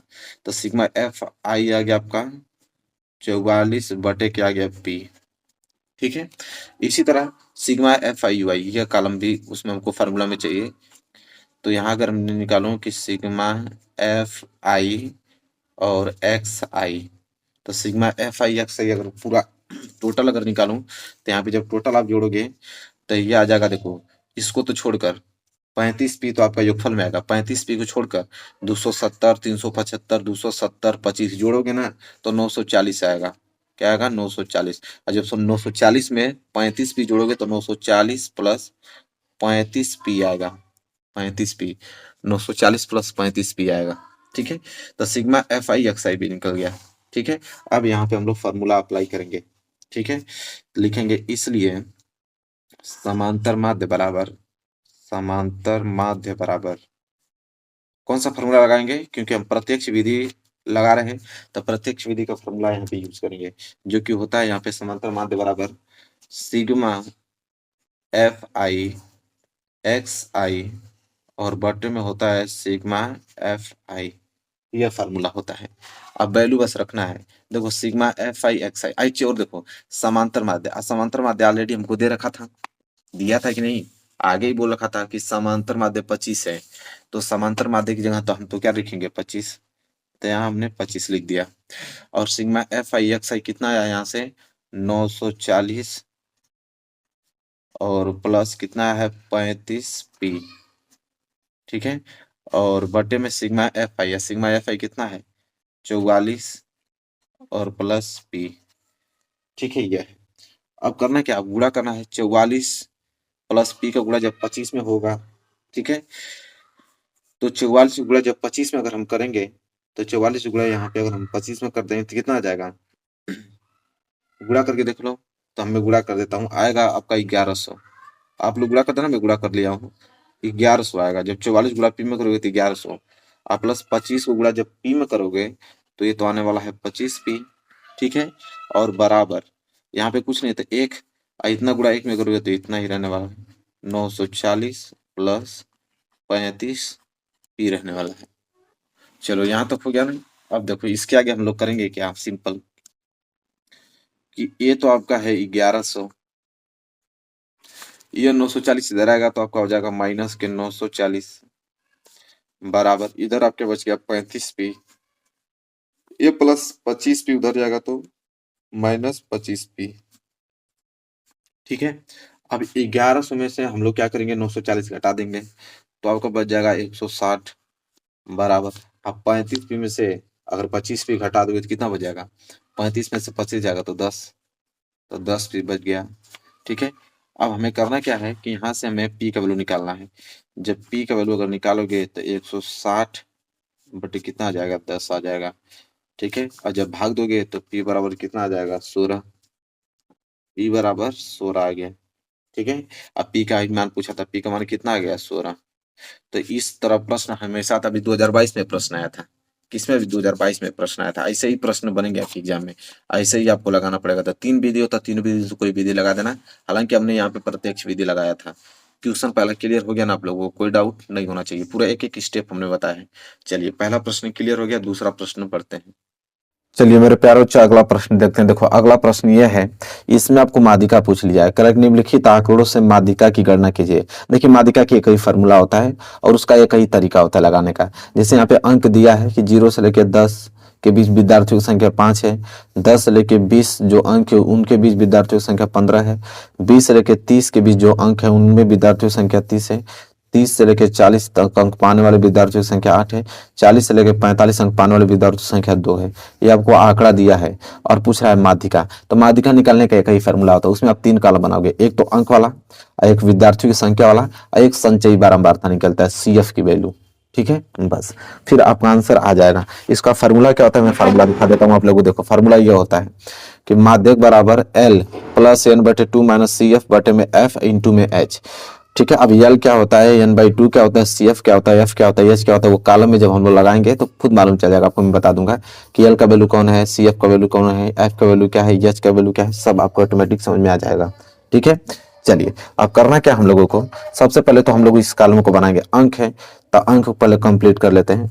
पहले अंक क्या है, 0 से लेके 10, 10 से लेके 20 यहाँ तक भरेंगे। तो 0 से लेके 10 है ना, तो यहाँ लिखेंगे 0 से लेके 10। ठीक है, इसके बाद 10 से लेके 20 है ना, तो यहाँ भरेंगे 10 से लेकर 20। इसके बाद 20 से लेके 30 है तो 20 से लेकर यहाँ भरेंगे 30। फिर क्या है 30 से लेके 40, तो 30 से लेके यहाँ पे भरेंगे 40। 30 से लेके 40 हो गया, 40 से लेके 50, तो यहाँ हो जाएगा 40 से लेके 50। ठीक है, फिर विद्यार्थियों की संख्या, तो विद्यार्थी संख्या क्या है 5, 5 के बाद क्या है 15, 15 के बाद क्या है 30, 30 के बाद क्या है 8, 8 के बाद क्या है 2। ठीक है, यहाँ तक हो गया कंप्लीट आप लोगों का। अब देखो ये संचयी बारंबारता जिसे हम लोग CF कहते हैं, क्या कहते हैं, CF कहते हैं, संचयी बारंबारता। एक कैसे निकलता है, देखो संचयी बारंबारता निकलता है जैसे 5 है तो 5 को आप ऑटोमेटिक 5 यहाँ पे लिख दो। इसके बाद दूसरा निकालना है तो 15 में इस 5 को जोड़ो, तब 15 और 5 कितना हो जाएगा 20। अब अगला निकालना है तो 20 में इस 30 को जोड़ो तो कितना हो जाएगा 50। ठीक है, अगला निकालना है तो 50 में इस 60 को जोड़ोगे तो हो जाएगा आपका 58। फिर अगला निकालना है तो 58 में 2 जोड़ोगे तो हो जाएगा 60। इस तरह हम लोग क्या निकालते हैं, CF निकालते हैं। ठीक है, चलिए और ये विद्यार्थियों की जो संख्या आता है मेरे प्यारा बच्चों इस माध्यिका में, ये विद्यार्थियों की संख्या टोटल n के बराबर होता है। तो n बराबर कितना गया 15 5 20 और 20 और 30 50 और 50 और 10 या 60, n बराबर कितना गया 60 आ गया। ठीक है, तो n बराबर 60 है। अब करना क्या हम लोगों को, फार्मूला अप्लाई करना है, लेकिन फार्मूला अप्लाई करने के लिए हमें माध्यक वर्ग चाहिए। और माध्यक वर्ग कैसे हम लोग ढूंढते हैं, ठीक है, वो देखिए माध्यक वर्ग हम लोग ढूंढने के लिए पूरा का पूरा डिपेंड करता है n पे, पूरा का पूरा डिपेंड n पे करता है। माध्यक वर्ग जब भी निकालना है तो आप n/2 निकालोगे। माध्यक वर्ग जब भी खोजना है तो n/2। ठीक है, हमेशा।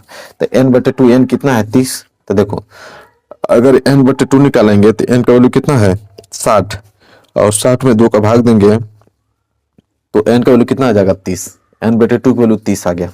ठीक है, अब देखेंगे कि 30 किस में होगा। तो देखो 30 वाला जो कॉलम होगा वो 50 में होगा, क्योंकि ये 20 से 30 में 30 तो होगा नहीं, यह 50 में आप लोगों का 30 भी आ जाएगा, 40 भी आ जाएगा, खुद 50 भी आ जाएगा। ठीक है, तो इस वाले कॉलम में तो अब यहाँ से हमने चूज कर लिया कि यही आपका क्या है माध्यक वर्ग है। ठीक है, तो यहाँ पे आप लोगों को इस तरह कॉलम को घेर लेना है, इस तरह स्केल से। यही आपका क्या है माध्यक वर्ग है। ठीक है, ये जो है आपका यहाँ पर लिख भी सकते हैं कि ये आपका माध्यक वर्ग हो गया। ठीक है, माध्यक वर्ग। अब देखो माध्यक वर्ग में देखो विद्यार्थियों की संख्या हम लोग f से डिनोट करते हैं, तो इसमें f का वैल्यू क्या है, तो माध्यक वर्ग में जो माध्यक वर्ग हमने चूज किया है तो ये वाला तो आप लोगों का f का वैल्यू आ गया। ये वैल्यू आपका क्या है f। और यह इसमें इस माध्यक वर्ग में जो 20 और 30 का कॉलम दिख रहा है, इसमें जो छोटा है 20 यह आपका l का वैल्यू कहलाता है, निम्न सीमा। तो ये तो आपका l का वैल्यू निकल गया। और CF देखो माध्यक वर्ग के जस्ट ऊपर वाला जो वैल्यू होता है ये CF का वैल्यू कहलाता है, मतलब संचयी बारंबारता। ठीक है, तो ये CF का वैल्यू। तो देखो यहाँ पे F का वैल्यू मालूम चल गया, यहाँ पे हम लिख भी देते हैं। ठीक है, देखो L बराबर तो हमको 20 मालूम चल गया। ठीक है, अंतराल देखो अंतराल कितना का है 10 का अंतराल है, तो अंतराल को हम H कहते हैं। तो H बराबर तो 10 आ गया, 10 का अंतराल दिया है। ठीक है, इसके बाद F का वैल्यू कितना है, F का वैल्यू 30 आ गया। और इसी तरह CF का वैल्यू कितना आ गया, CF का वैल्यू 20 आ गया। ठीक है, तो सारी वैल्यू तो आपको मालूम चल गया, बस अब फार्मूला लगाना है। तो लिखोगे इसलिए माध्यिका बराबर, देखो इस माध्यिका को या माध्यक को दोनों बात एक ही होता है। ठीक है, तो माध्यिका बराबर फार्मूला लिखोगे कि माध्यिका और फार्मूला क्या होता है, फार्मूला होता है आपका L प्लस कोष्टक में n/2 माइनस के CF, फिर पूरे के पूरे बटे में होता है यहाँ पे फिर कोष्टक बंद, फिर होता है यहाँ पे एच। ठीक है, ये फार्मूला होता है। अब तो अप्लाई कर लेना है बस। एल का वैल्यू कितना दिया है जी 20 और प्लस n/2 कितना था 30 आया था ना, n/2 निकाले थे तो n/2 कितना आएगा 30, क्योंकि n का वैल्यू 60 है, 60 का आधा करेंगे तो 30 माइनस CF का वैल्यू कितना आया 20 और बटे F का वैल्यू कितना है 30। ठीक है, और इनटू में H का वैल्यू कितना है 10। ठीक है, चलिए इसे हल करेंगे तो ये तो आ जाएगा आपका 20 प्लस 30 में से 20 जाएगा तो 10 और बटे में 30 और गुणे में 20। देखो 1 0 से 1 0 कट गया है। ठीक है, तो देखो हो जाएगा, अरे यहाँ 20 नहीं होगा तो 10 है ना, तो 10 ही रहने वाला है। 10 है तो यहाँ पे भी 10 होगा, तो 1 0 से 1 0 क्या हो गया कैंसिल। ठीक है, और बच गया ऊपर क्या 20 प्लस 10 को गुणा 1 में करोगे तो 10 और नीचे बच गया आप लोगों का 3। ठीक है, अब होगा यहाँ पे तो ये तो हो जाएगा आप लोगों का 20 अब प्लस 10 में जब 3 का भाग दोगे तो कितना जाएगा लगभग 10 कितना हो जाएगा 3 तिहाई 9, फिर 10 फिर 3 तिहाई 9 फिर 3 तिहाई 9 इस तरह जाता रहेगा। तो 20 में जोड़ोगे 3 तो 20 तिहाई, 20 में 3 जोड़ोगे तो हो जाएगा आपका 23 अब प्लस 3 और 3, ये आपका लोग आ जाएगा माध्यक। ठीक है, तो ये हो गया आप लोगों का आंसर इतना 23.33। तो इस प्रकार लगाते हैं। तो मेरे प्यारे बच्चों आप लोगों को अब माध्यक माध्यिका निकालने का तरीका मालूम हो गया। ये कई तरीका होता है, सिर्फ आप लोगों का यही नियम होता है और इस नियम से लगाया जाता है। आई होप आपको क्लियर हो गया होगा मेरे प्यारे बच्चों। चलो आगे बढ़ेंगे और अगला प्रश्न देखेंगे। चलिए देखिए यह प्रश्न बहुत ज्यादा इंपॉर्टेंट है, ये मॉडल पेपर में भी आया था, 2022 में भी पेपर आया था, 2023 के मॉडल पेपर में यह प्रश्न है। ठीक है, देखो कैसे लगाओगे इसका तरीका समझो। पहले देखो क्या प्रश्न पूछा है कि निम्नलिखित सारणी किसी मोहल्ले के 25 परिवारों में से भोजन पर हुए दैनिक व्यय को दर्शाती है। ठीक है, 25 परिवारों के दैनिक व्यय को दर्शाती है। जैसे दैनिक व्यय रुपए में है और ये परिवारों की संख्या, मतलब 100 से लेकर 150 के जो व्यय हैं खर्च हैं उनमें परिवारों की संख्या 4 है। 150 से लेकर 200 परिवारों की संख्या 5, 200 लेकर 250 12, 250 से लेकर 302, 300 लेकर 350 दिया है।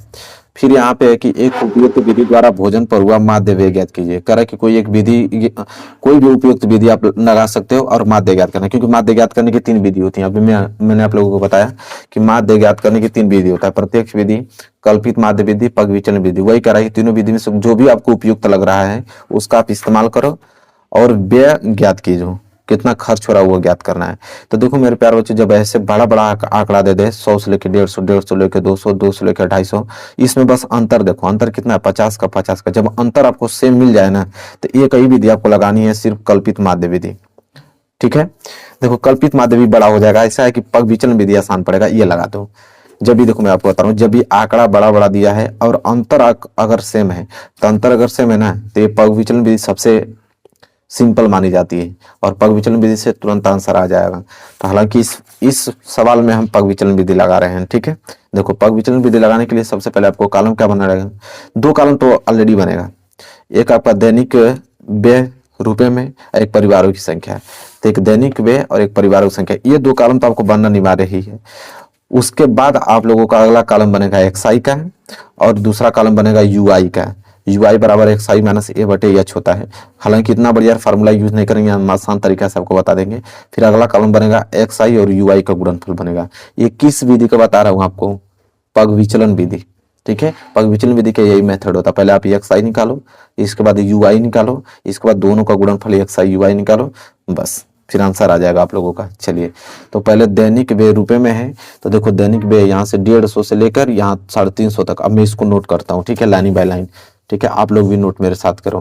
तो देखो पहले स्टार्ट हुआ था कहाँ से, 100 से लेकर 150, तो पहला तो हो जाएगा आपका 100 से लेके 150। ठीक, दूसरा था 150 लेके 200, तो 150 से लेके 200।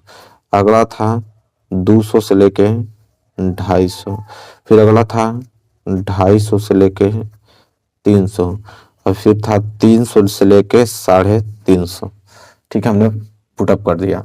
परिवारों की संख्या कितना था ये भी यहाँ पे है नोट, वही भर रहा हूँ, 4 5 12 2 2, तो यहाँ भर लेता हूँ। तो पहला वाला में था 4, इसके में था 5, इसके में था 12, ये भी 2 है, नीचे वाला में भी 2 है। ठीक है। अब निकालने वाला हूँ एक्सआई। एक्सआई निकालने का फॉर्मूला आपको मालूम है। एक्सआई मतलब होता है मध्यमान, मतलब कि 100 से 150 के बीच क्या आएगा, ठीक है। तो 100 से लेकर 150 के बीच क्या आएगा, 125 आएगा। तो यहाँ पे 125 भर देंगे। जिनको समझ में नहीं आ रहा है कि कैसे होगा, तो पहली और दूसरी संख्या को जोड़ लो, फिर 2 का भाग दे दो। जैसे 150 में 100 जोड़ोगे तो कितना हो जाएगा, 250, और 250 में 2 का भाग दोगे तो 125 ही तो आएगा, ठीक है। चलिए, तो उस तरह भाग देकर आप निकाल लीजिएगा, हालांकि मैं डायरेक्ट निकाल रहा हूँ। अब आप ही बताओ कि 150 और 200 के बीच क्या आएगा, 175 आएगा। तो यहाँ पे 175 भर दोगे। इसी तरह 200 और 250 के बीच क्या आएगा, 225 आएगा, तो 225 भर दिए, ठीक है। इसी तरह 250 और 300 के बीच क्या आएगा, इसमें भी आपका 275 आएगा, तो 275 भर दिए। इसी तरह 300 और 350 के बीच क्या आएगा, 325 आएगा, तो 325 भर दिए, ठीक है। चलो, अब देखो यहाँ पे यूआई निकालने का तरीका क्या होता है। तो यूआई निकालने का तरीका है एक्सआई माइनस ए बटे एच होता है। तो इतना बड़ा फॉर्मूला यूज नहीं करेंगे। देखो सिंपल, सबसे पहले हम लोग यहाँ पे कल्पित माध्य खोजेंगे। कल्पित माध्य क्या होता है, ठीक है, जिसे हम लोग ए कहते हैं, ए का वैल्यू, ठीक है। ए का वैल्यू क्या होता है, क्योंकि फॉर्मूला में आपको बताऊं, देखो पग विचलन विधि में क्या होता है, पहले ए आता है, ठीक है, इसके बाद plus sigma F I U I बटे में sigma F I into H आता है। तो ए जो है ना, इसको कल्पित माध्य बोलते हैं।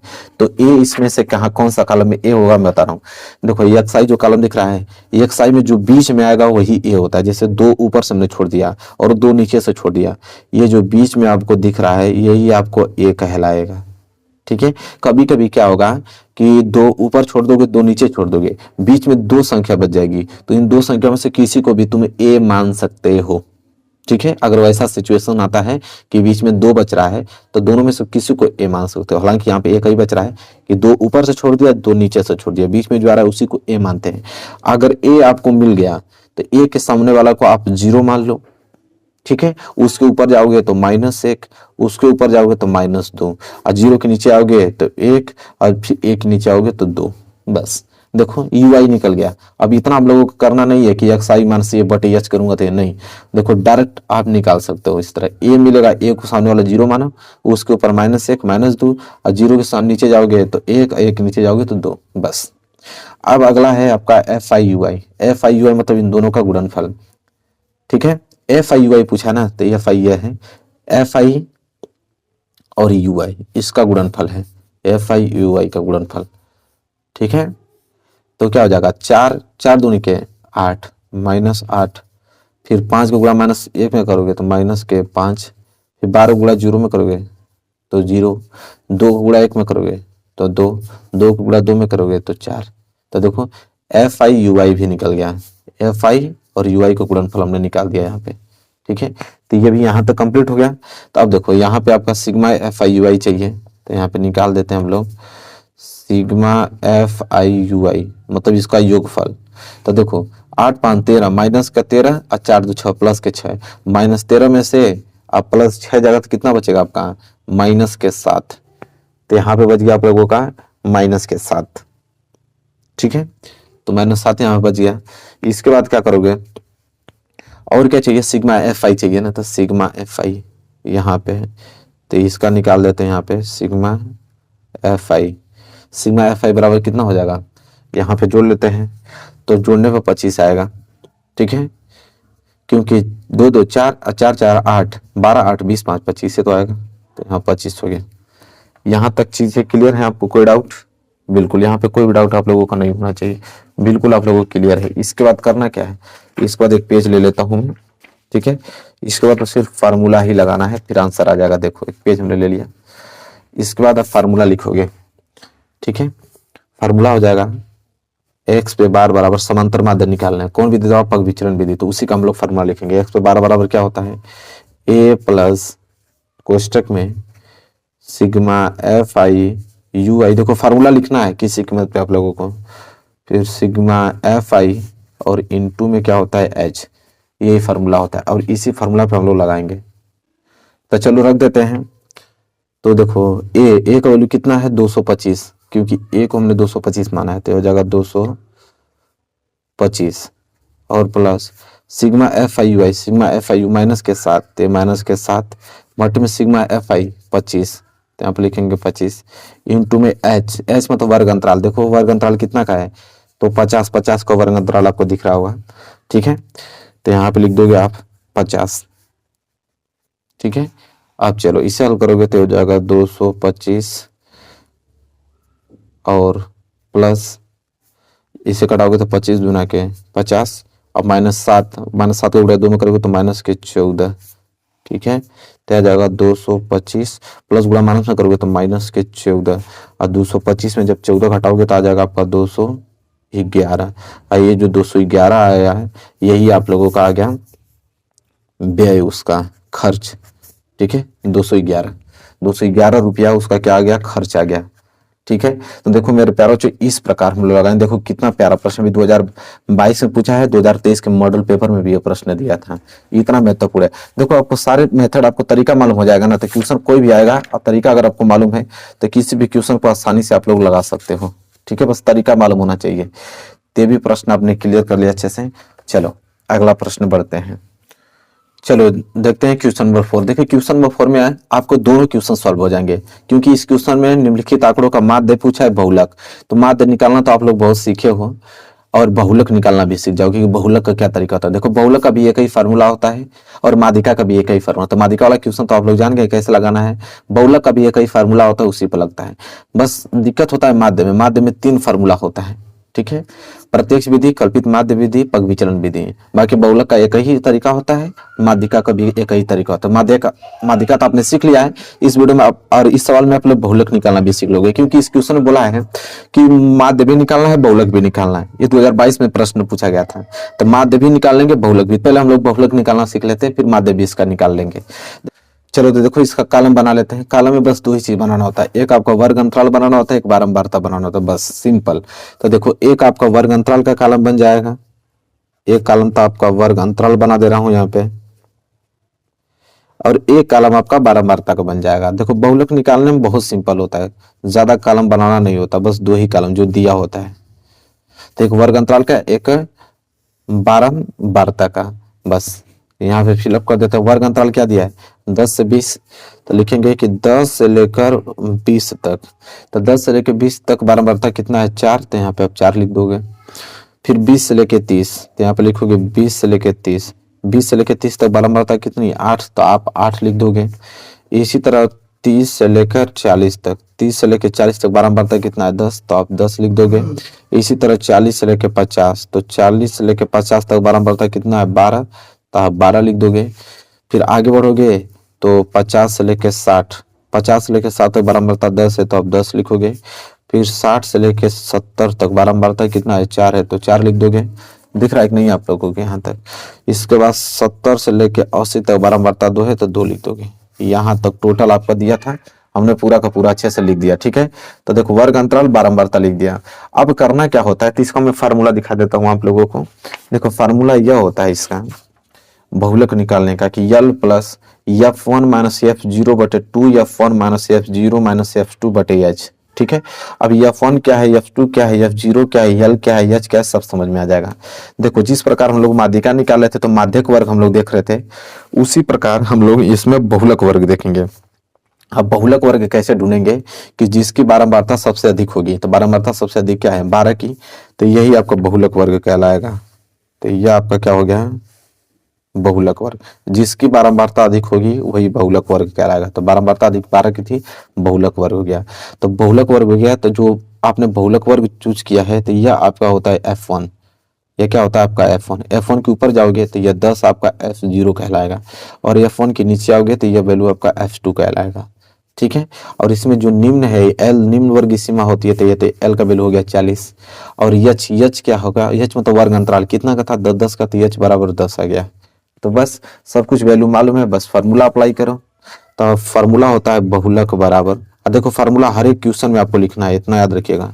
बहुलक बराबर फार्मूला क्या था, L प्लस कोष्टक में F1 माइनस F0 बटे में 2F1 माइनस के F0 माइनस के F2 और बटे में क्या होता है H। ठीक है, तो देखो L का वैल्यू कितना है 40 और प्लस F1 का वैल्यू कितना है 12 माइनस F0 का वैल्यू कितना है 10 और बटे में 2F1। तो F1 का वैल्यू कितना था 12, 12 को दोगुना करोगे तो यह 24 आ जाएगा। 2f1 का मतलब यही तो हुआ, माइनस f0 का वैल्यू कितना है 10, और माइनस f2 का वैल्यू कितना है, तो f2 का वैल्यू भी 10 ही है, तो हो जाएगा 10, और इंटू h का वैल्यू भी 10 है, वर्ग अंतराल 10 का है। इसे हल करोगे तो कितना हो जाएगा 40 प्लस, और 12 में से 2 जाएगा, और 12 में से 2 कह रहा हूँ, 12 में से 10 जाएगा तो 2 बचेगा, और minus 24 minus 10 10 minus 10 minus 10 minus के 20, और इंटू में यहाँ बच गया आपका 10। इसे फिर हल करोगे तो आ जाएगा आपका 40 प्लस 2/24 में से 20 जाएगा तो 4, आई इंटू यहाँ पे 10, तो 2 दूनी के 4 और 2 5 10, 2 से 2 कैंसिल, तो इधर बच गया 40 और प्लस इधर बच गया आपका 5, ठीक है। और 40 और 5 कितना होता है 45, ये हो गया आप लोगों का आंसर। बहुलक कितना आ गया 45। तो इस प्रकार हम लोग लगाते हैं मेरे प्यार बच्चों। आई होप आपको बहुलक निकालना भी आ गया, ठीक है। तो बहुलक का एक ही तरीका होता है, यही दुनिया का कोई भी सवाल आ जाएगा बहुलक पूछेगा तो यही तरीका लगाओगे बहुलक के लिए, ठीक है। तो क्लियर हो गया ना आप लोगों को। चलिए आइए एक होमवर्क देता हूँ, अब माध्य वाला मैं होमवर्क दे देता हूँ, यह माध्य जो है होमवर्क देता हूँ, इसी सवाल का माध्य निकालो। अब माध्य निकालने के देखो अंतराल से मैं ना, तो आप इस्तेमाल कर देना पग विचलन विधि, जिस तरह अभी मैंने बताया ना एक सवाल, पग विचलन विधि से तुम इस क्वेश्चन को माध्य निकाल लेना। हालांकि बहुलक सिखाना बहुत जरूरी था, क्योंकि माध्य निकालना तो हमने 2 तरीके से बता दिया आप लोगों को 2 क्वेश्चन में, ठीक है। तो उसको फिर लगा लेना, आप लोग होमवर्क दे रहा हूँ, अब बहुलक निकालना बता दिया। तो देखो ये वीडियो अगर आपने अच्छे से देखा होगा, एक बार और देख लेना, 2 बार देख लेना, 10 नंबर आपका बिल्कुल फिक्स है, 10 नंबर बिल्कुल इस वीडियो से आपका फिक्स है। तो मेरे प्यारे बच्चों वीडियो कैसी लगी, वीडियो अच्छी लगी तो लाइक कीजिएगा, चैनल पर नए हो तो चैनल को सब्सक्राइब करके बेल आइकन को प्रेस कर लेना। मिलेंगे एक प्यार से नेक्स्ट वीडियो में, तब तक के लिए धन्यवाद।